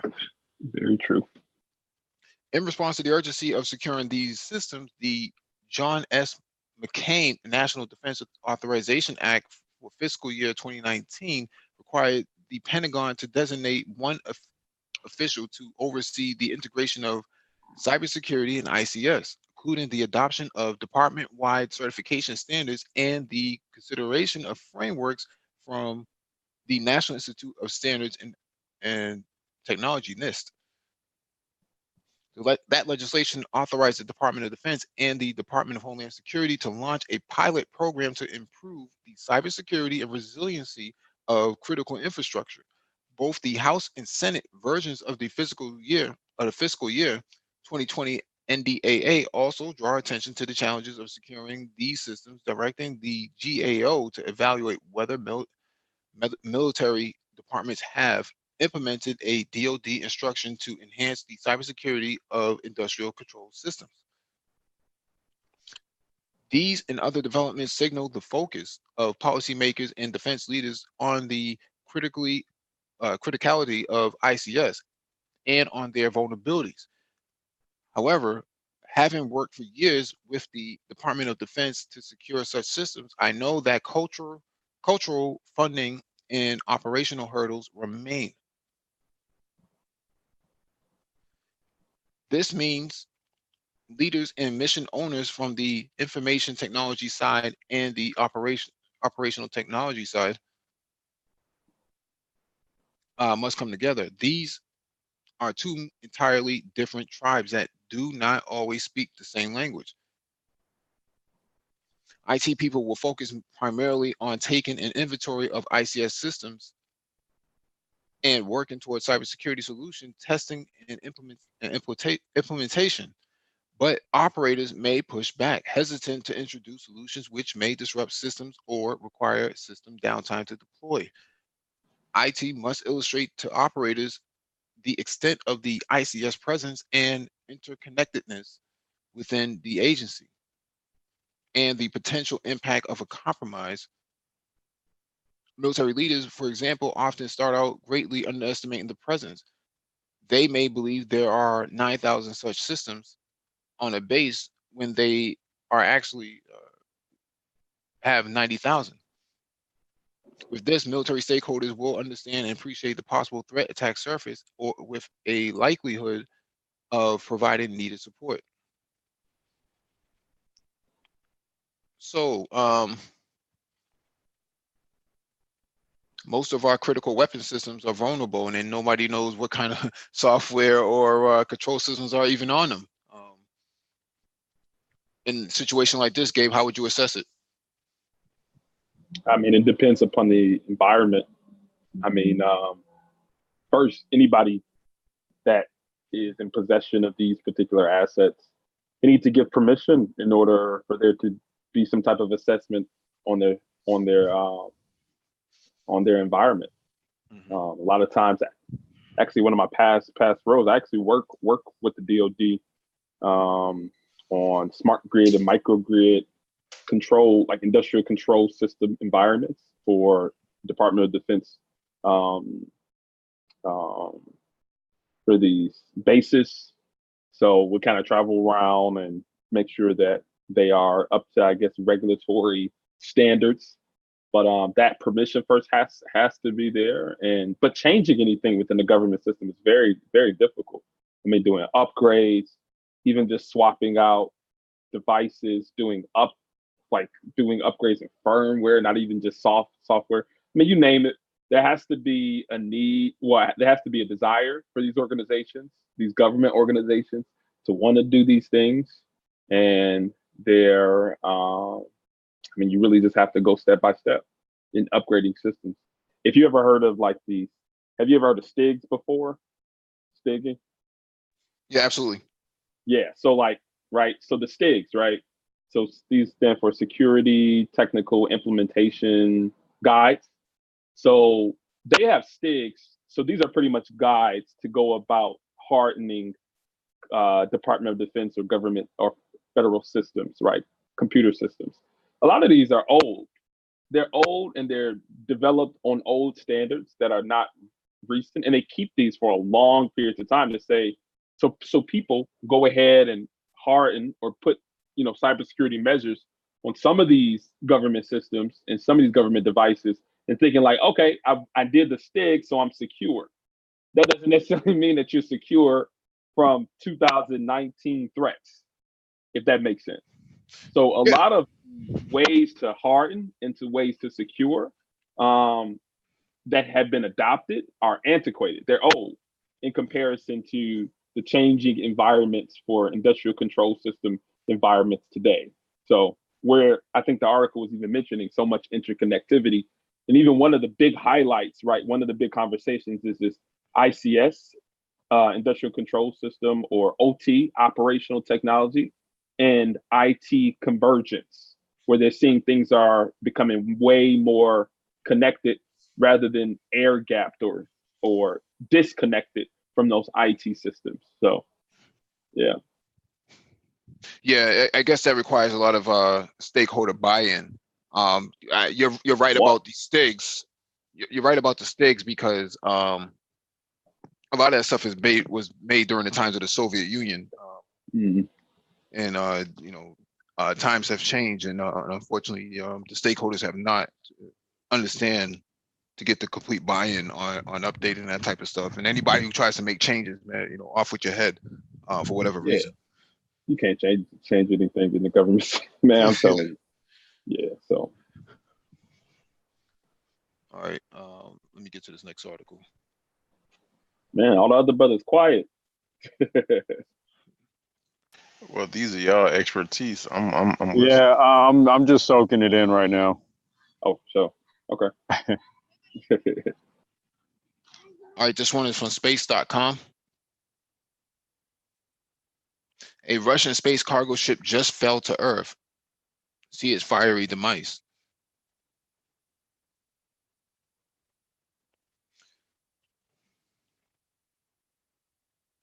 Russia successfully launched a new cargo ship, Progress 73, to the space station on July 31st. So long, Progress 72, and thanks for all the stuff. The Russian-built Progress cargo ship went down in flames on purpose on Monday, July 29th, and a space station astronaut made sure to capture its fiery doom on camera.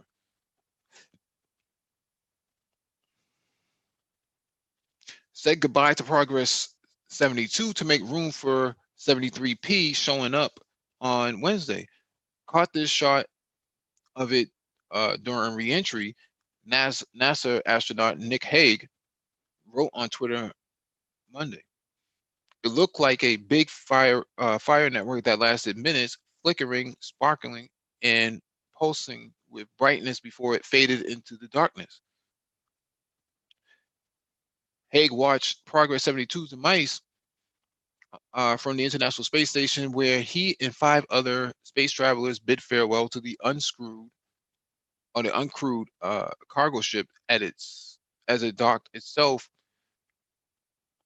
from the Russian-built Pierce module after 4 months linked to the orbiting lab. It will re-enter the Earth's atmosphere loaded with trash and discarded gear for a fiery demise, for a fiery but safe disposal over the Pacific Ocean. Let me see if it. Oh, that's not it. That's not the right video.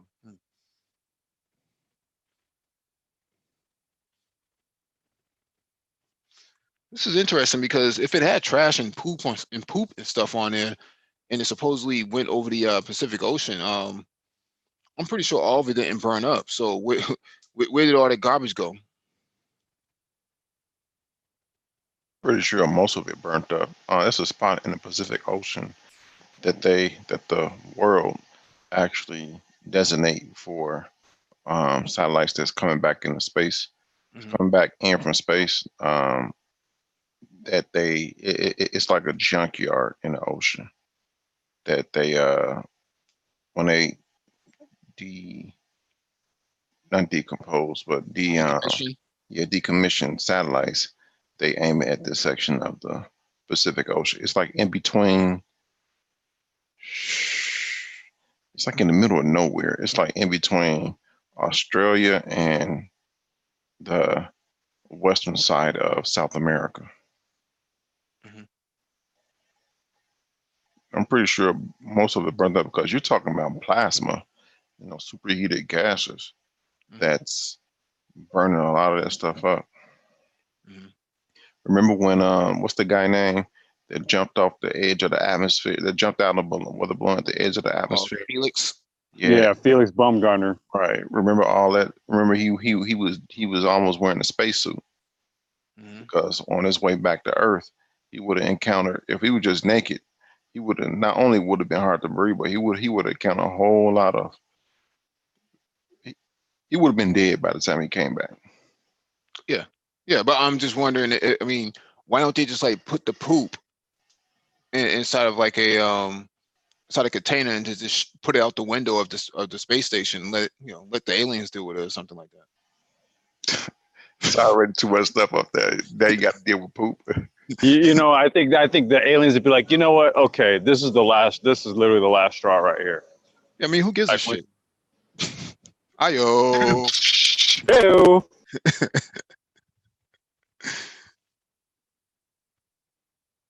All right, let me get to this next one, man. ArsTechnica.com. NASA agrees to work with SpaceX on orbital refueling technology.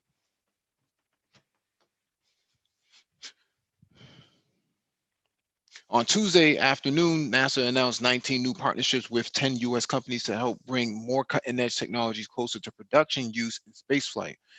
There are a lot of useful engineering ideas here, such as precision landing systems and robotic plant farms, but perhaps the most intriguing one involved the rocket company SpaceX and 2 of NASA's field centers, the Glenn Research Center in Ohio and the Marshall Space Flight Center in Alabama.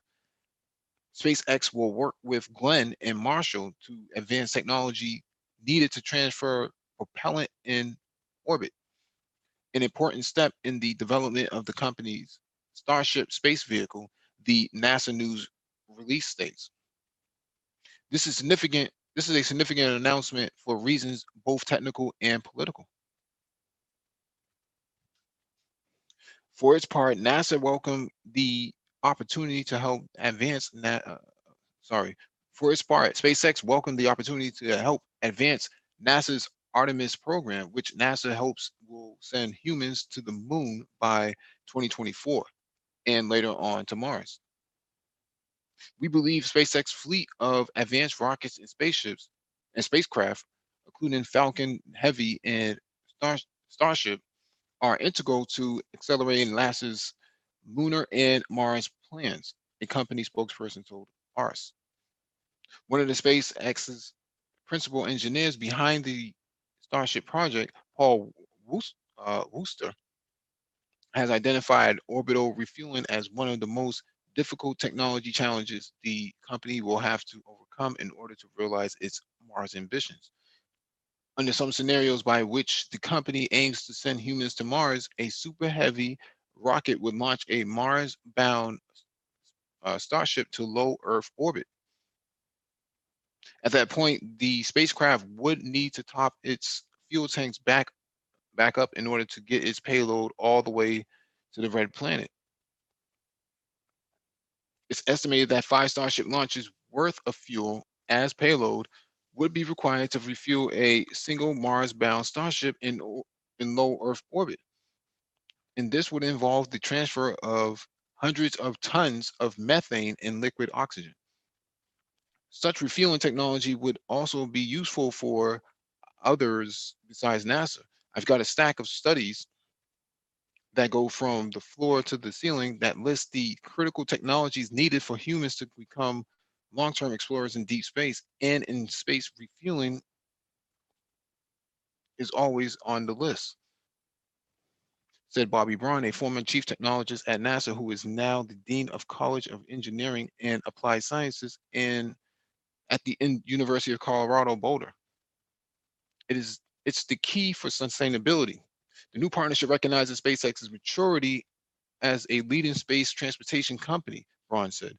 And Glenn and Marshall are the right centers for SpaceX to partner with, even if there simultaneously exists a strong rivalry between SpaceX's low-cost rockets and Marshall's lead development of NASA's Space Launch System rocket. This is the transportation architecture of the Mars transportation agenda.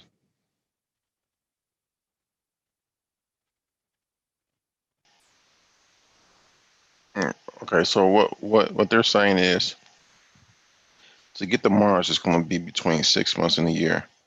At the shortest distance between that Mars gets to Earth, you look at between 6 months and 9 months.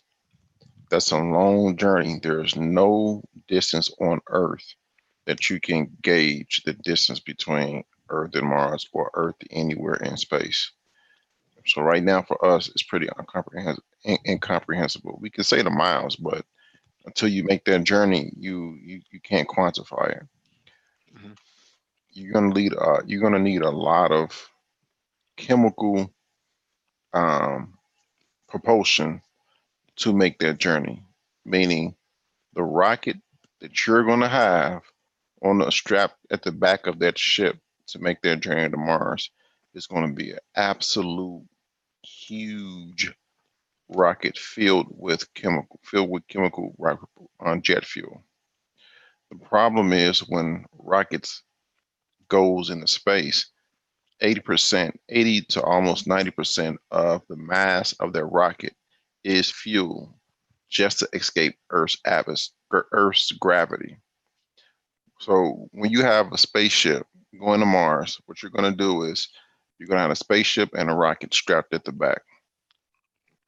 You're going to shoot up in order to get that spaceship out of Earth's gravity pull. It's going to sit in low Earth orbit, floating in low Earth orbit. Then what you're going to do is you're going to shoot another rocket filled with gas or filled with chemical propulsion up into low Earth orbit to connect with the spaceship. And then you're going to refuel it out in space. Because once you're in space, you're not going to use as much rocket propulsion, chemical rocket propulsion to get to Mars because there's really no gravity. It's no gravity, it's no friction. It's nothing to slow down the rocket. It's just you're going to need a lot because of the distance. Mm-hmm. So now they have this company that they're saying that they can help with the refueling process.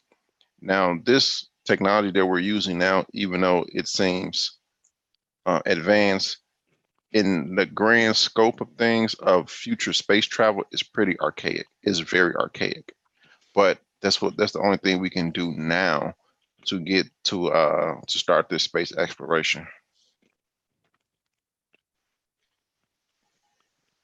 Paul Bryant in the chat asked a question.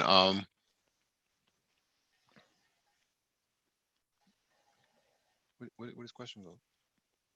Oh, why are they pushing chemical propulsion when it's not viable for space travel?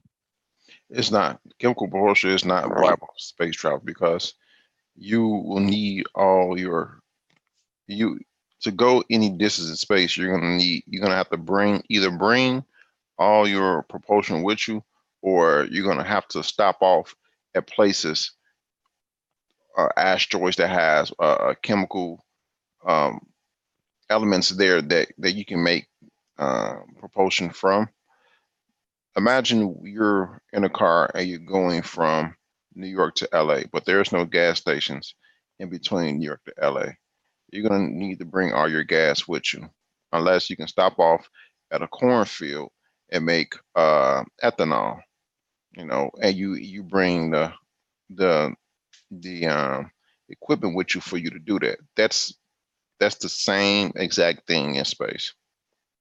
But if you had a power source that can get you from New York to LA without you even having to stop for gas, or you having to even stop at a cornfield, it's just you can just go from New York to LA.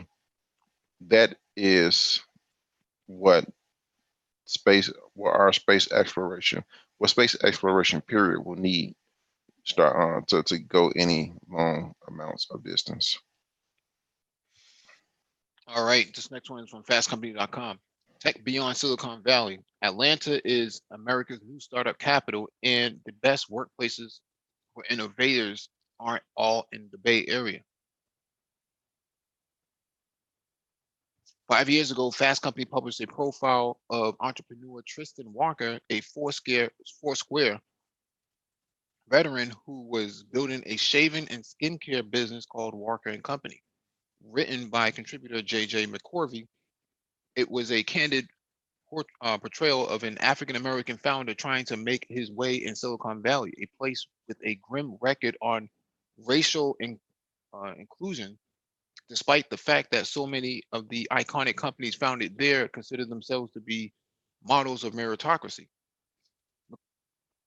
McCorvey revealed the complexities of navigating Sand Hill Road while Black. Did the venture capitalist throwing entrepreneur in residence offers at Walker really value his potential as a founder, or were they looking for a quick way to diversify their ranks? For Walker, was it reckless of him after earning a Stanford MBA to bypass steady, lucrative gigs and management consulting for the uncertainty of startup life? As a Black man, you don't take risk like that. Walker's wife, Amoy, told McCorvey she also admitted to him that Silicon Valley was not her first choice as a location to put down roots. We would fit into Atlanta like a hand fits into a glove, she said at the time. So when Walker recently decided to relocate his family and his business, now part of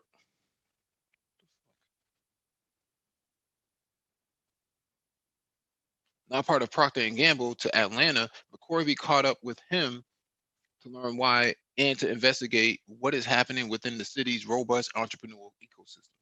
Corvy's story, with photos by Paper Monday and Matt Odom, is encouraging. Though there are tough issues facing the Black business elite. How do they keep Atlanta from resembling the Bay Area, where wealthy tech carpetbaggers are long-time residents, displacing longtime residents? Do founders of color have an obligation to make sure that job opportunities and wealth are more equally distributed? These aren't merely theoretical questions. If the communities, businesses, and political leaders can figure out a way to ensure that its growth is truly inclusive, other cities could follow suit. There should be 50 Atlantans Walker tells McCorvey, we couldn't agree more. The tale of Atlanta's rise serves as a centerpiece for an issue that is packed with stories highlighting Fast Company's editorial focus on innovation. Our inaugural list of the best workplaces for innovators recognizes 50 companies that have created cultures where employees throughout the organization can put their ideas into motion and make meaningful contributions to their businesses and beyond. We also produce, with the support of SAP, a deep dive into the so-called experience economy, a term coined by a couple of management advisors who determined that the concept of services wasn't sufficient to capture an entirely new and distinct economic offering. A typical grocery store offers a service. Stu Leonard's, a Connecticut-based retailer, sells food and features a petting zoo in the summer, hay rides in the fall, and free coffee or ice cream all year round or all year long. It shows that applying just a little bit of innovation can elevate a company into a completely different category. So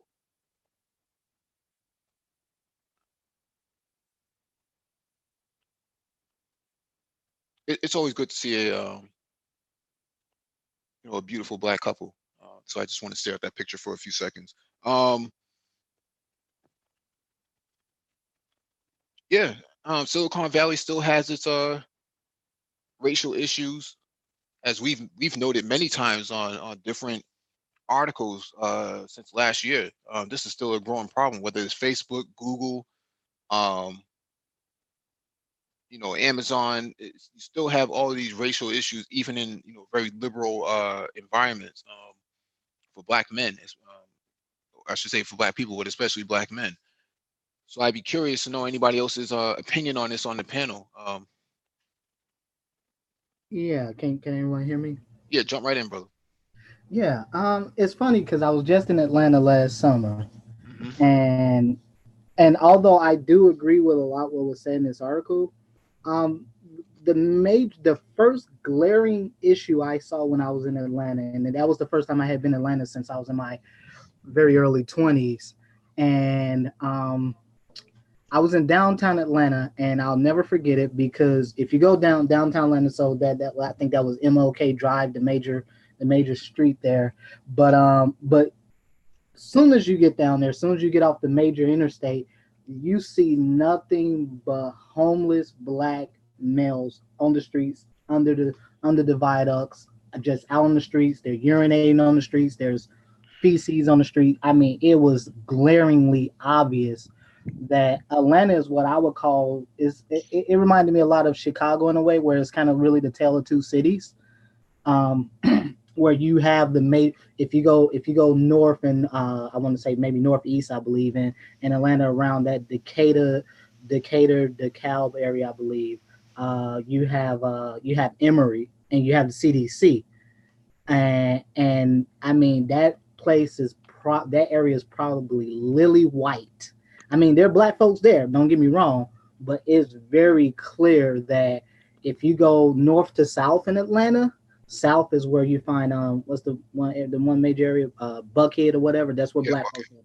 Yeah, see plenty of black folks there. But as you go north, because I was in north, I was in Alpharetta, and I was staying at this extended stay Marriott whatever in Alpharetta, right off the interstate. But anyhow, the point is that there was a clear dichotomy there between you know white folks, and if you just take that main interstate, you can see the suburbs of Atlanta look just like downtown Atlanta. I'm talking about sprawling skyscrapers. Everything was new. There was no place I went to in Atlanta the entire time where there was not construction. And even though Atlanta has been, given the name as this black mecca, I don't know if I necessarily agree with that, because what I saw was a lot of damn gentrification going on in Atlanta. Hmm. Yep. And I was down there as well when I used to work for Dell, and I was down there as well, and I agree with your sentiments. A lot of brothers trying to hustle and always trying to sell you something. Listen to my mixtape. Never. I didn't run into this big Silicon Valley yeah, that they're proposing. Not saying it doesn't exist. I just didn't run into it. I did run into a lot of brothers who did have themselves together.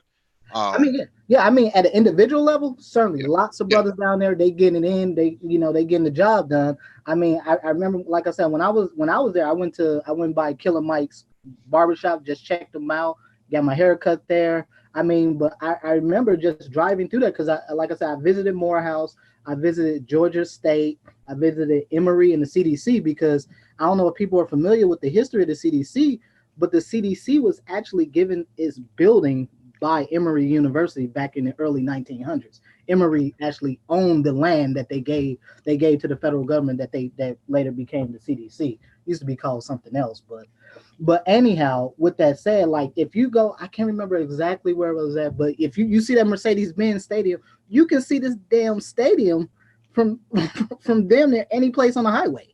Yep. Yep. I mean, this stadium was absolutely massive, and I'm just sitting here looking like, what the hell is this? Mm-hmm. But again, I agree. And just to take it a little bit further beyond, one of the major areas, and this is purely driven by the fact that you have GSU, the Medical College of Georgia, and the Emory University and the CDC there, is that you're seeing a lot of areas of genetic engineering startups. Mm-hmm. You're seeing this, and I think these are going to be the new waves of the future, where you're going to see startups not just tech focused, but these biotech focused, like genetic engineering, stuff like that. And so again, you have a lot of institutions that are affiliated with the federal government, the NIH, and the major universities within Atlanta that are certainly they're banking on that. And I mean, if you're in, for example, if you're in healthcare, if you're Epic certified, Atlanta is a big place to go to. Mm-hmm. I regularly seen folks get offered 50K for Epic certified. I know a lot of black people who came from Boston and moved to Atlanta and kept their salary. Yeah. So, you know, No, I would agree with that. Compared to a lot of the southern states where you typically see lower salaries, I'm looking at Florida. Florida is one of these anomalies where you see folks are just across all spectrums, no matter what you do, they typically have lower salaries. Atlanta, just because they don't have any state tax. Yeah. No, I personally don't think it offsets that. I mean, personally, that's just me. Florida, if you've been to Florida, I mean, everybody knows Florida is really expensive to live in. It's trust fund central, retiree central, whatever. But, Atlanta and that Raleigh, Durham, Charlotte triangle in North Carolina and also South Carolina, if you those are the areas where you can go to in the South where you will see salaries that are very competitive to what you'll see in major metros in the North and on the West Coast. So I mean, I've typically seen folks who would get the same salary offers, and if you were Epic certified, if you were in IT, whatever the case may be, and just in healthcare alone, I've some of the highest salaries I've seen, especially if you're willing to go out to places like Augusta and stuff like that, where people were regularly making making 150, 200 grand plus if you were like a nurse practitioner or you were PA. I mean, I was talking with folks out there that they had like their own practices set up where they did home visits, making a killing out in Atlanta. So I mean, again, I do think there is startup potential. I'm just not sure if it's quite on the level as what was discussed in the article. Yeah, I mean, Atlanta has always been, crowned the mecca of black tech and stuff like that. Although there is because you have Morehouse and all these places down there, you have a demographic of people who are not being, they have not created this sort of venue for black tech startups in that regard. From my experience, so you have a lot of human capital, but you don't have the investment going into it. I would agree with that. Yeah, I'm under the impression that I think that all black communities should be tax exempt from paying, from a startup perspective. These big corporations, these big mega corporations, multinational corporations are not paying taxes at all. In fact, most of your major banks are living off of surviving off of the taxes of the working people in those areas. It's ridiculous that a bank that uses the taxes of the people doesn't allow the people to actually vote from a democracy standpoint as to what kind of services are going to be provided in that area. But Yeah, the thing about Atlanta, like I said, because even me myself, I've been strongly considering one of those areas as a place I would like to go to. Like I said, I think if you're in tech, you're in healthcare, you're in a good, you're in biomedical research, whatever. That's a great place to go to. Mhm. Um, but however, just talking about like you have Morehouse, you have Clark Atlanta. I mean, when I was in Atlanta last summer, I visited Morehouse. I visited their medical school, and I was just there, just touring and talking with some of the administrators and stuff like that. There were folks, they're really black people were there, but I saw white guys on that campus, and I saw a bunch of young black females chasing after these white guys. Oh yeah, that's I always the case. mean, it was some crazy stuff. I'm sitting here looking sideways, like, what the hell is this?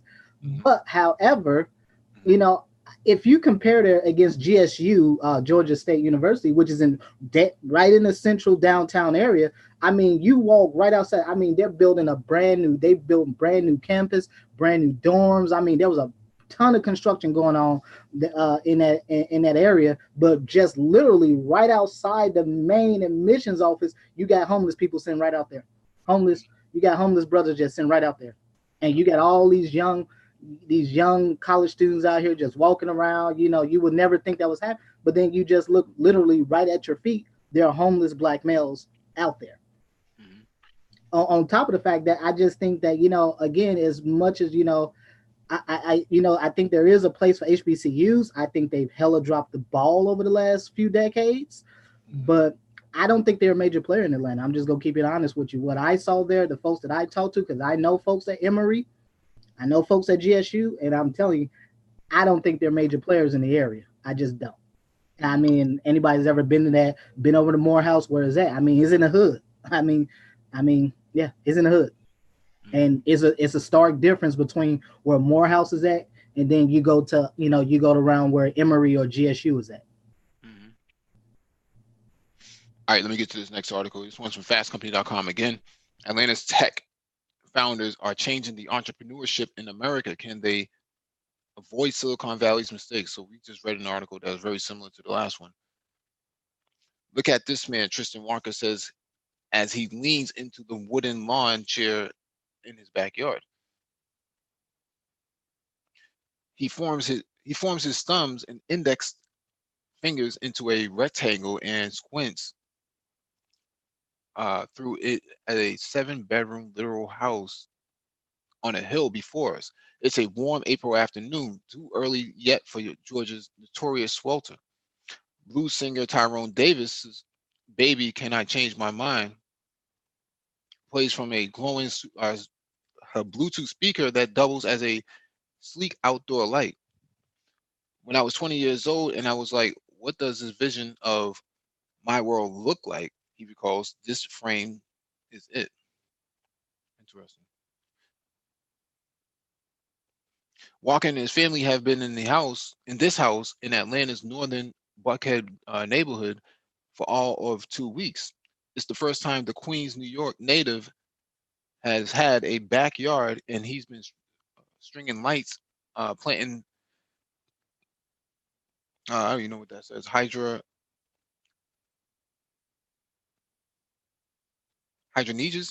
and kicking around a soccer ball with his 4-year-old son, Avery James. In the fall, Avery James will attend a nearby private school with a black headmaster who, Walker informs me, is a patron of Bevel, the shaving system geared toward men of color that Walker launched in 2013. Walker's wife, Amoy, steps out of the kitchen to meet me and announce that she's making salmon burgers in a month. On Mother's Day, she'll give birth to their second son, August Julian. I'll have a kid born in Palo Alto and a kid born in Atlanta, Walker tells me. It's a reset moment. Atlanta is where the Walkers were supposed to end up after they graduated from New York's Stony Brook University on Long Island 14 years ago. Amoy had hoped to start their married life surrounded by a long, like-minded community in the southern city. Instead, Tristan took a risk on Silicon Valley, lured by its promises of meritocracy and innovative business thinking. He interned at Twitter and attended Stanford University's business school. After making his name as the business development lead for Foursquare, he became an entrepreneur in residence at the Menlo Park-based venture capital firm Anderson Horowitz. Then raised more than $30 million to create Walker and Company, a hair and skincare product company focused on solving the needs of people of color. As a rare black founder raising money on Sand Hill Road, he got a lot of attention, including a 2014 Fast Company feature, and smartly used it to raise awareness for his brand and advocate for inclusive hiring and product development in the Valley. Palo Alto, where Walker was headquartered, is only 1.9% black. San Francisco's population has dropped from 9% in 2017 to just 5% today. He also co-founded the not-for-profit Code 24, Code 2040, which trains Black and Latino scholar students in STEM and places them in Bay Area internships. Pretty dope. By 2018, though, Walker realized that he'd been recruiting other young minorities to a place where he was no longer so keen on himself. He had difficulty raising additional capital, even as his investors sold hundreds of millions into mass market competitors like Harry's. Meanwhile, as the Bay Area's inequity came into fuller view, big tech was doing little to address the racial bias on its platforms or within its walls. Google, which continues to be plagued by racist results in its autocomplete feature, has been struggling to retain its 2.5% of Black employees. Facebook, already criticized for its meager 4% Black workforce and mired in a sea of privacy related transgressions, is facing lawsuits over programs that allow lenders and landlords to exclude minorities when advertising on its platform. It had become clear that Silicon Valley did not speak either Walker's or his customers' language. Walker and Company should not have been built in Silicon Valley, he said. Over the years, Tristan and Amoy had flirted with the idea of leaving the West Coast. Late August, while visiting friends in Atlanta, they went house hunting out of curiosity, Walker says. Within 4 months, that curiosity had given rise to a headline: Walker was selling Walker and Company to Procter and Gamble, staying on as CEO and moving the company to Atlanta rather than to Procter and Gamble's corporate headquarters in Cincinnati. Reports placed the acquisition price somewhere between $20 million and $40 million, which would mean investors didn't generate a return. But Walker seems pleased with the outcome. In a world where you can't raise money and you need to ensure that your vision remains true, you got to do what's in the best interest of the company, he says. Already, Atlanta has Bevel's highest per capita concentration of customers. Now, with the backing of Procter and Gamble's corporate infrastructure, including its $2 billion research and development budget, Walker is laying plans to learn from the nation's Black capital and to send those findings back to his new parent company. The Walkers have joined an exodus, what some have called the reverse Great Migration of Black Americans who are leaving dense and expensive northern metropolises to seek harbor in the southern cities that many of their ancestors fled. According to the Brookings Institution, the Atlanta area has attracted the majority of these migrants, the population quintupling since 1970. The Atlanta metro area also has the second fastest growing economy in the country, behind San Francisco. Spurred by its tech industry, which accounts for nearly 12.5% of the city's revenues, according, according to CompTIA, Home Depot, UPS, at Delta Airlines, the Coca-Cola Company, and Equifax are headquartered here. Twilio, Salesforce, and Pandora have all recently set up outposts drawn by the talent coming out of Georgia Tech and the Atlanta University Center, the largest and oldest consortium of historical Black colleges and universities. Here, and here's the kicker: in Atlanta's tech industry, an astounding 25% of employees are Black. In San Francisco, it's 6%. Oh, what a beautiful sister she is. Um, at San Francisco's high rents and dusty emphasis on cultural fit repel enterprising talent, new innovation hubs are emerging across the country to threaten its dominance. But Atlanta stands apart and is uniquely positioned to fundamentally change the trajectory of entrepreneurship in this country, thanks to the community of Black founders that have been coalescing here over the past decade. Some are homegrown, others are transplants, like Walker, who are seeking literal greener pastures and new opportunities. Atlanta is just so black, like blackety black, says Nivens, a 26-year-old software engineer for MailChimp, the email marketing platform. In February, she left the company's Oakland, California offices to join its Atlanta headquarters, and I love that.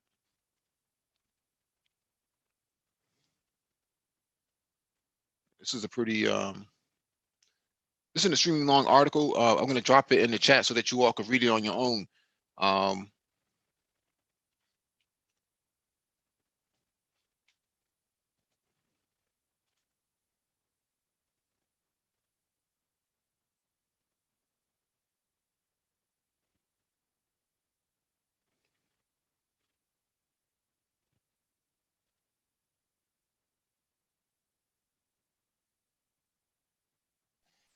Hello. yeah, go ahead. I've not too much to say, but I do agree with that reverse exodus. People are moving from the north to the south again. And I have heard people, including you all, say that more and more Black people are moving to areas where more other Black people are, um, in hope for greener pastures. I mean, this article just kind of confirms what I was just saying from the previous article. Well, that's because you read it, right? I mean, again, I mean, only thing I do have and I do take somewhat of an issue with is I don't necessarily believe Black folks need to be doing quote a reverse migration, because I still think that the vast majority of the opportunities to advance within these respective industries are still going to be in the north for the most part. Mm-hmm. You know, your major institutions, I mean, again, they are typically associated with northern cities or even the coastal, you know, the west coast or whatever. But I mean, we've seen the the negative growth rate of populations in west, in, you know, places like Seattle, obviously San Francisco. I think Seattle at one point had a Black population that was like in the low to mid teens, and now it's down to like kind of low single digits now, I believe. There's only um like two. There's only like two Black people that live out there, other than Super Triz and that yeah. the wig. Yeah, I mean, I've known a couple of brothers out there in the Seattle area. They're not there no more. I mean, I still Yeah. think I personally don't think I don't think California. I think California kind of always been a no man's land for Black folks Mm-hmm. for a long time.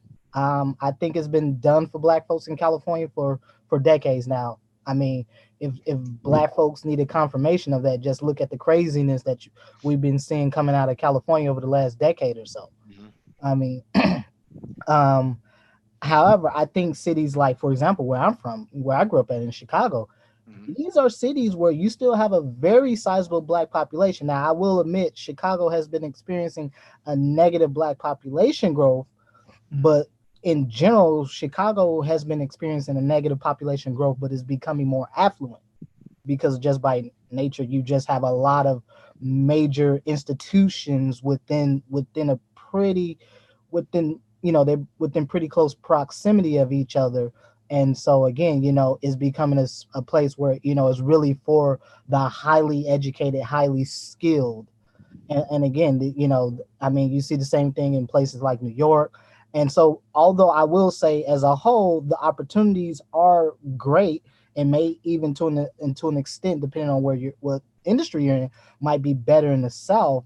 But again, I think that, you know, many of the opportunities, you know, are still very much available. Again, you just kind of going to where, you know, where you have a higher density of black people, which again will correlate with the numbers you're seeing in the tech industry in Atlanta.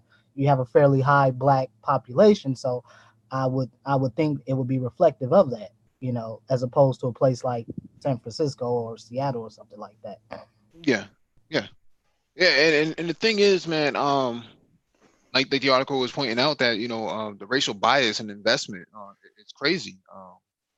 Despite the fact that he was able to raise money for his shaving brand, many other black people don't get that opportunity.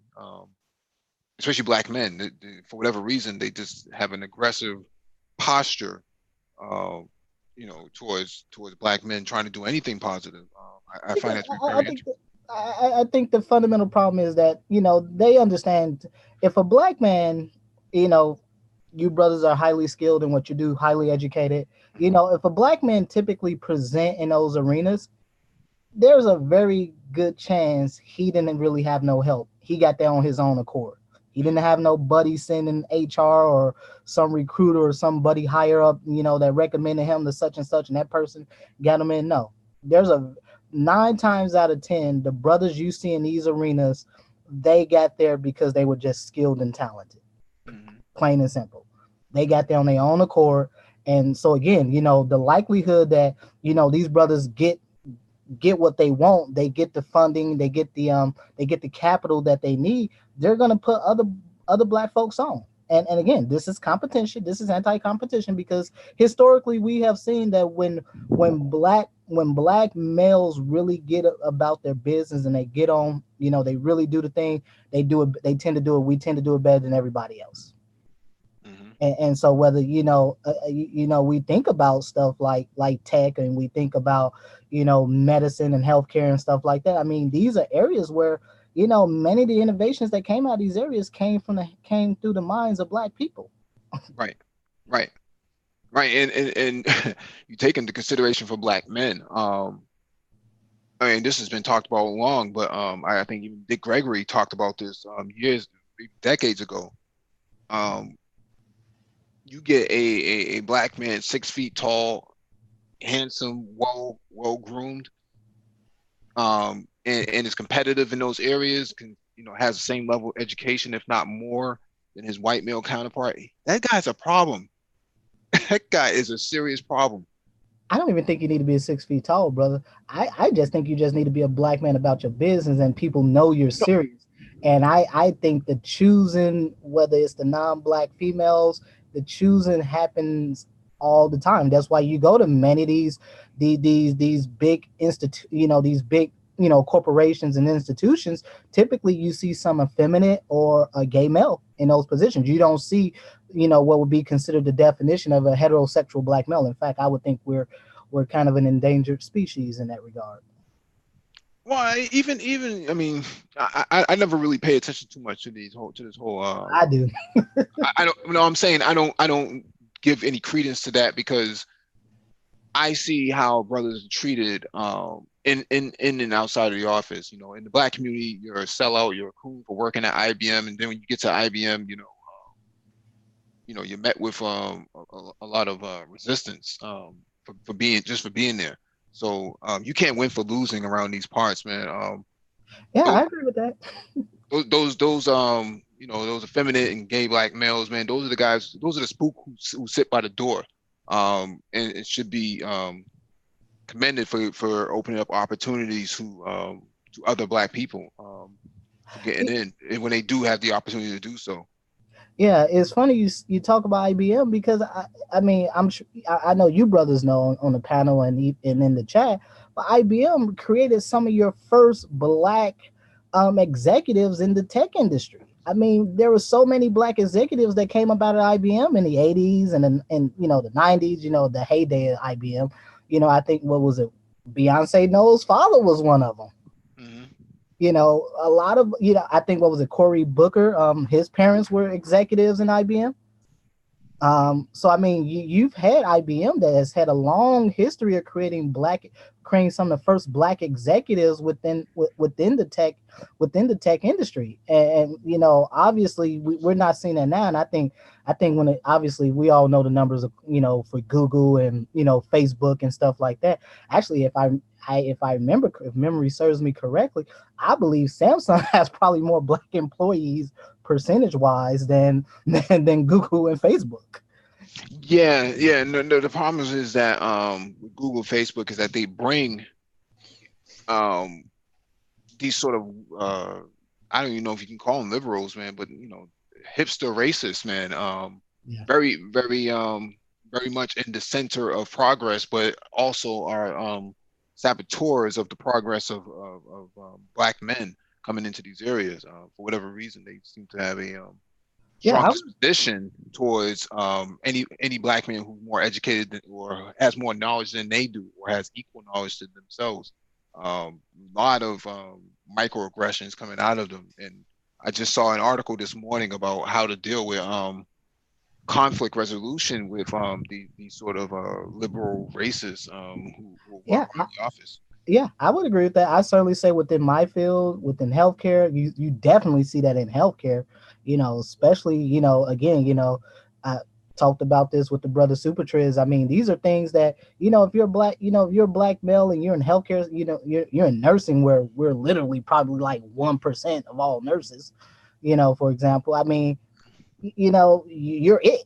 Mhm. You know, in most places you're it. You're going to be probably the only black person there, not just the only black male, but the only black person there. So yeah, if you're there, 9 times out of 10 you're there because you just knew your stuff, and you're better. You're just as good, if not better, than everyone else there, and you get you take a lot of heat, a lot of micro, you know, you experience these microaggressions in these industries, in these workspaces, from these liberal hipster male. And you can argue, especially like in healthcare, you know, you would argue that people tend to be, quote, more liberal, but they're really not. I would say probably some of your staunchest stomp down races are in the healthcare. Yeah, yeah. Hey, I'm gonna jump off. Hey, have a good one, bro. Yeah, All right, take care, brother. Yeah. The liberal part of those racist people are the political side of, yeah, I support, I'm with her, right? Bumper stickers, right? They have the I'm with her bumper stickers, or feel the burn, right? They're liberal in that sense, but the idea of actually dealing with you know, non-white people on a daily basis, they have very little interest in that. Yeah, and it's funny you mentioned Bernie Sanders' group, because when he was running for president back in 2016, there were a number of polls that were done on his supporters, and they would pretty much fit that prototype of what you just mentioned. Mm-hmm. On top of the fact, years ago when I first got out of the military, because you know, with one of the articles you talked about earlier about the immunology funding for doctoral students, I used to be stationed in Heidelberg, Germany, and that's a very well known college university town. There's a major hospital there that's NATO, it was the European Medical Command, and I used to be stationed there years ago. But with that said, you know, one of the interesting things about that was that you typically see a lot of these. I met a lot of these folks after I got out of the military, because I used to know a bunch of socialists. And if you ever in Chicago, they have a big socialist community there.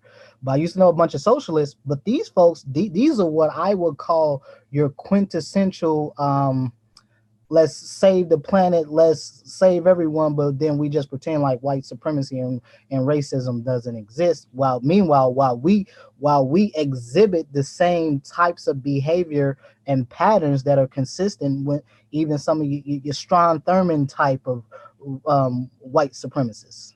Yep. Yep. See it all the time, especially in the tech, especially places like Comic Con. Oh yeah. A lot of you would think it would be a lot more welcoming to black people, but they well, they're more welcoming to black women for obvious reasons, but for black males, man, I see. I follow Teron Beckham on Oh yeah, YouTube. yeah, I'm Yeah, familiar with the brother. yeah. He points out some of that stuff as well, man. He'll look at them sideways, like, I'm Yeah, here. Not even just for his stature, but he's looking at he's observing the behaviors of certain people, and he's like, yeah, I don't really move with y'all cats like that. well, I think a part of it. I think you said it. You said it earlier. If you can be. I mean, contrary to what we see in Black society, you can be a guy that's into comics. You're into tech. You're into science. You can be geeky, but most of these dudes aren't these awkward geeky type dudes. A lot of them are just straight and narrow dudes. They just straight and narrow. But again, they still have that masculine black male presence, and when you get in those spaces, people do respond to that. Specifically, the reason you see so much of this is so much a problem in like that Comic-Con comic book, whatever you want to call it, that what they call when they dress up the cosplay folks, is that you see a lot of these brothers in there. Yeah, a lot of these brothers exude very black masculine type of auras, and people, and specifically the females within those arenas, respond pretty favorably to that. And I think that's where a lot of it comes from, is that you do they're because when you meet a lot of these non-black guys, a lot of them, especially the white boys, they tend to be very awkward, really geeky. They're kind of your quintessential geeks, if you will. And so they don't, and you do get brothers that come in these spaces that are pretty masculine, and they can run roughshod. Well, don't forget that Teron Beckham also came from football. That Yeah. major part of athleticism. I mean, what gets more masculine than a than a brother that plays football? If you're not military or you're NBA or something like that, I mean, those are probably the three bastions of masculinity, like your man's man type of guy that you would meet, are in those arenas. But the environment breeds that, right? Yeah. So my position is that take those brothers out of those environments, and you get a different type of perspective on masculinity that a lot of people don't really know how to interpret, because we manufactured masculinity. We did a whole hangout on this. We manufactured a version of masculinity that is very much over the top. It's extreme, right? Over exaggeration of tattoos, over exaggeration of cadence, just a variety of things that are really not necessary for some of these, what we call the geeks, the nerds, the guy who, the Marquise Brownlees. We don't really give any credence to these guys, because we don't really see, we're trying to compare his masculinity to something that's coming out of an environment that is constantly manufacturing that masculinity for those types of brothers, right? The locker rooms, the football fields, the basketball courts, in the military. And I think that's an unfair judgment that we pass on those type of brothers, man, because a lot of them are just decent guys who don't need to have the chip on the shoulder, wear their masculinity on their sleeve. They just come and go, do their job, and go home. And a lot of sisters walk right past them like, he doesn't do it for me. But in reality, he does it for a lot more other women, though. No, I agree with that. And I guess a caveat should have been made on my part, because I think part of it is that I do think there needs to be a delineation, because at least since in the last few months, since I've really been, in the YouTube sector, if you will, the most fair-minded, most disciplined brothers that I've heard speak outside of you brothers have generally been the brothers that were military. They're the ones that I when I've heard them speak, these brothers well educated, very disciplined, very straight and narrow about them. They're not one of these dudes that just, you come up in a chat, you blow up a chat, or you just going off the cuff, or you just act like your mom gave you a lead pipe to suck on when you were 3 years old. You don't display this lack of impulse control. And so typically, like I said, outside of you brothers here at the Black Brain Trust, and the other group of brothers that I will see that have also display similar types of masculinity, where it's very controlled and measured and disciplined, have been the brothers that I've seen, that were former military. I mean, again, you've seen this in the obviously in the Negro, the Black Manosphere, whatever you want to call it. So I mean, this is one of these things where I completely agree with that. I would just also add that as a whole, I do believe that when you kind of look at the whole of the kinds of dudes you see that are like the athletes, the entertainers, coming out the NFL, NBA, typically these be typically the kinds of dudes you see that have impulse control issues. I mean, there's a good I don't know if you brothers watch Netflix, but if there's a series I've been watching for the last couple of seasons called Last Chance U, and basically you had all these guys that were D1 and got busted down to JUCO level because they had a number of impulse and discipline issues. Mm-hmm. And it's crazy because you listen to these guys, it's literally you got folks literally trying to help these guys get back to D1, but these guys they're just off the cuff. I mean, very undisciplined, and you can see exactly why they lost their D1 scholarships.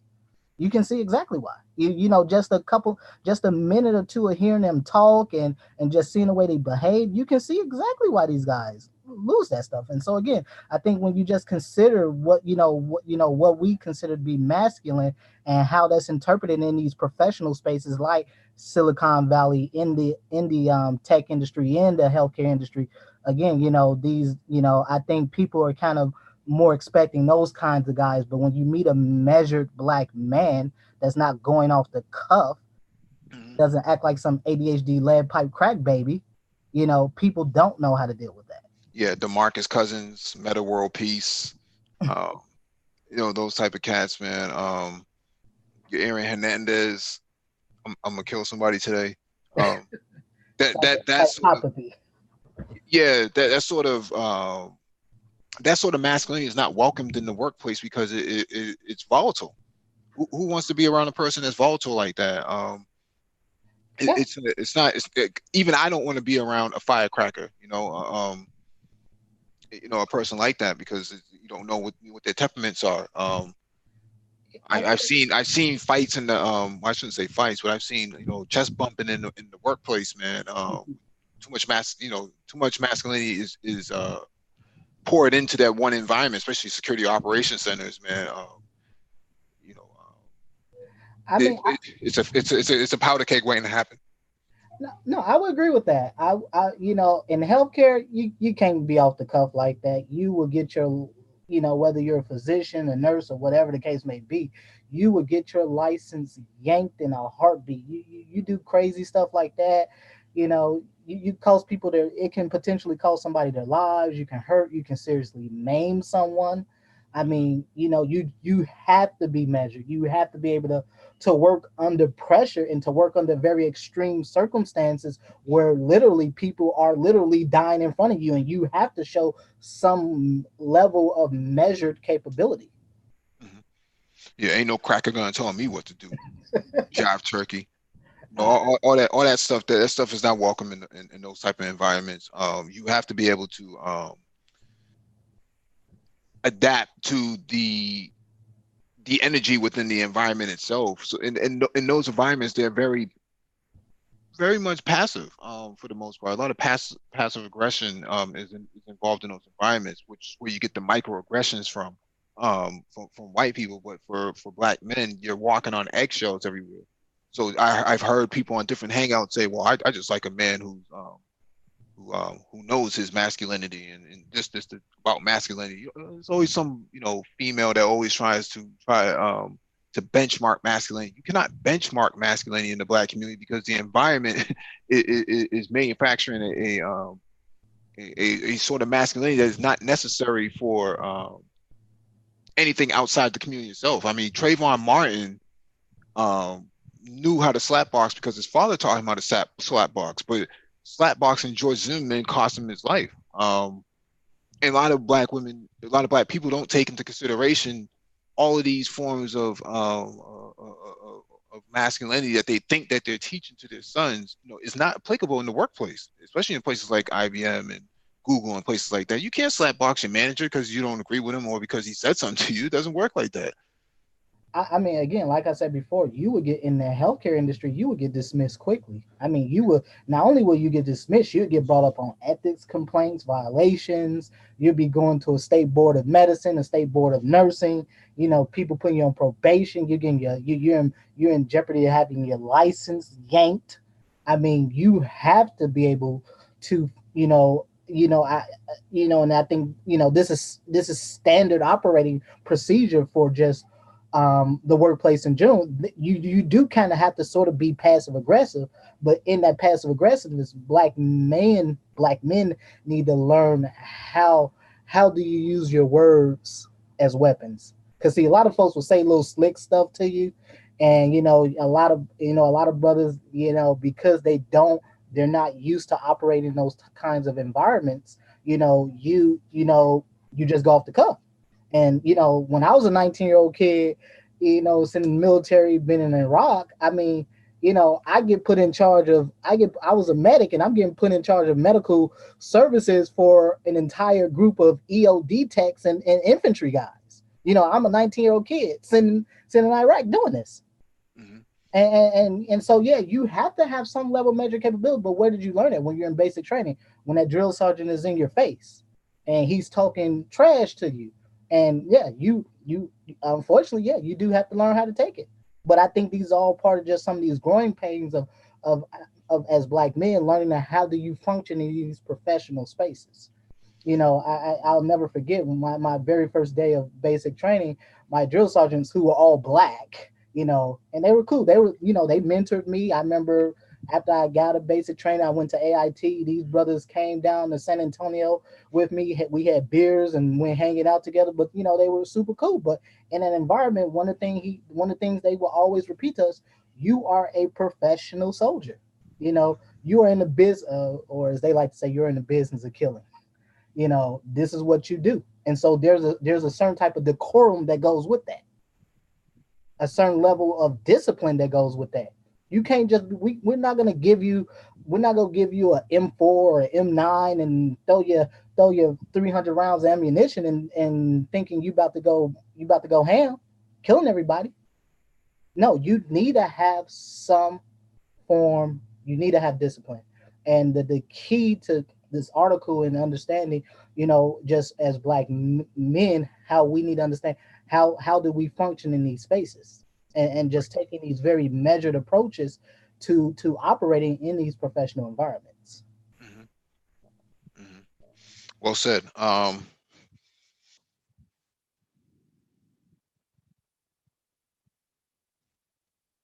Yeah, I agree with Paul. The hypermasculinity of black men is self-destructive. It's false, and it's a self-perpetuating cycle of failure. Good point, Paul. Yeah, actually, I Well, was just about to say the same thing because I agree exactly what he said. There's a serious problem with interpersonal skills among black men. I completely agree with that. That is the major problem. Like even with me and like a lot of the I have three brothers that I'm working with now, and they don't have that problem, but I listen to some of the stories they tell me about their friends, and their friends have this problem. And mhm. so I teach them, how do you navigate this system, understanding that they can do that on the streets, they can do that in their home, but you do that on the streets among other black males, among other black people, but you better be very careful when you go out here in the streets for real and do that stuff. Because I'm Yeah. in a state that's open carry, concealed carry, and Mhm. people carry here, and they ain't got no problems blowing your brains out, Mhm. and Mhm. then use something like the castle doctrine to justify it. Or stand your ground. Exactly. So Yeah. again, this is one of the things that we that as black men, that you know we really need to understand how to cultivate interpersonal skill sets. I mean, especially when it comes to interacting with each other, because I mean, sometimes you get brothers in the workplace together. Yeah, sometimes it can get a little funny style. Sometimes, but in my particular case, the vast majority of the time, when brothers, especially given that there's so few of us, we tend to get together. We help each other out. We work together. We stick together. But when you're out, sometimes when you at some of these other spots, that isn't always the case. Yeah, yeah. Paul Bryan also says the lack of interpersonal skills is a serious problem amongst Black men. Yeah.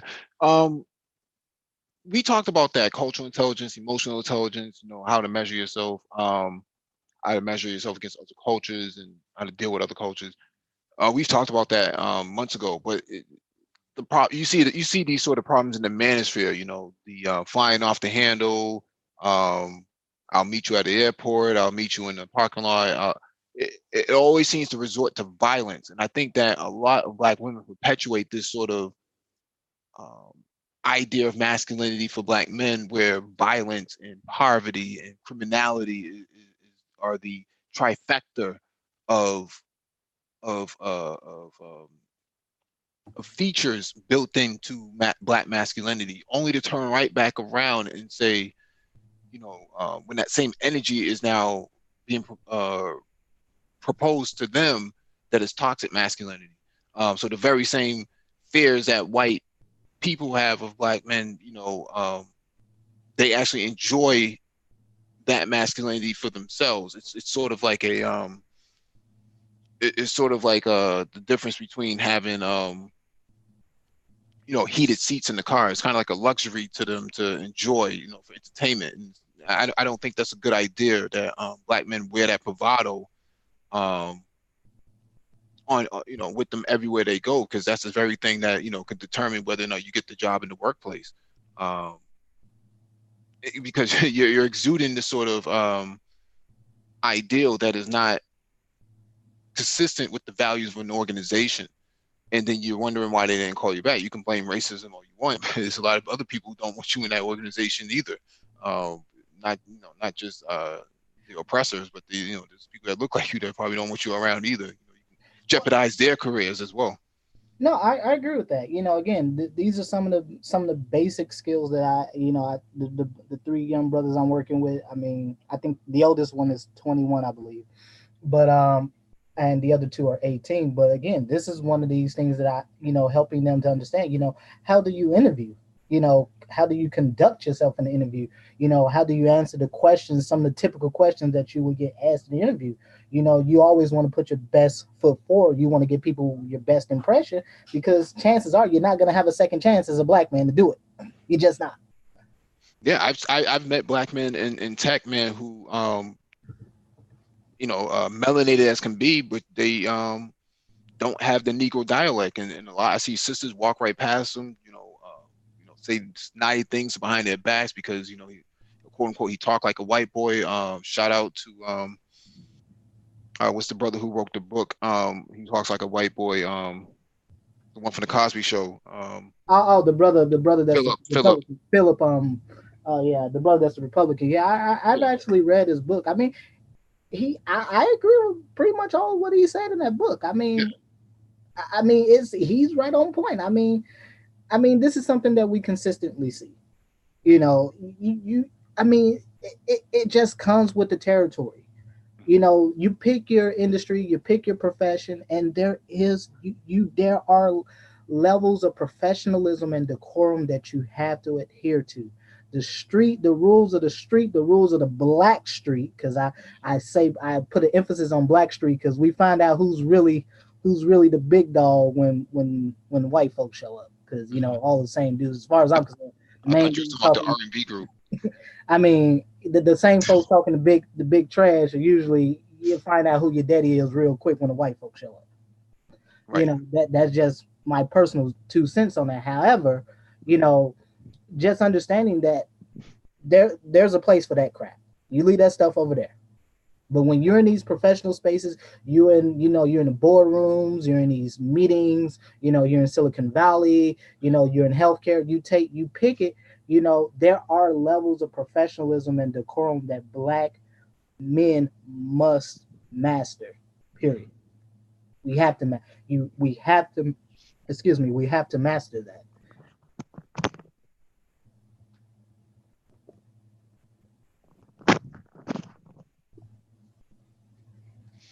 All right, I think we should probably close out now. I think we kind of overrun a few minutes, but please hit the like button if you've not already done so. and hit that notification bell if you've not already done so as well, and share the video if possible. We should be back tomorrow, but Lord willing, Lord willing, because the software kind of Kind of a little janky today. today. Yeah, man, it screwed me up big time today, man. Yeah, it kept kicking. It kept kicking me off earlier. I don't know why. That's why I think I kind of stopped like mid conversation. Mhm. Yeah, it kicked me off like 2 or 3 times. So it is what it is. But yeah. Yeah, I think there's some teething issues. I got to report back to them. We talked about this on Friday in the con call. Okay. Yeah, we before we went live, so it was working, but not 100% to what I wanted to be on Chromebook. But that's neither here nor there. So again, hit the like button if you've not already done so. Share the video if possible. Hit that notification bell so you get all the updates from the Black Brain Trust. We'll be back tomorrow for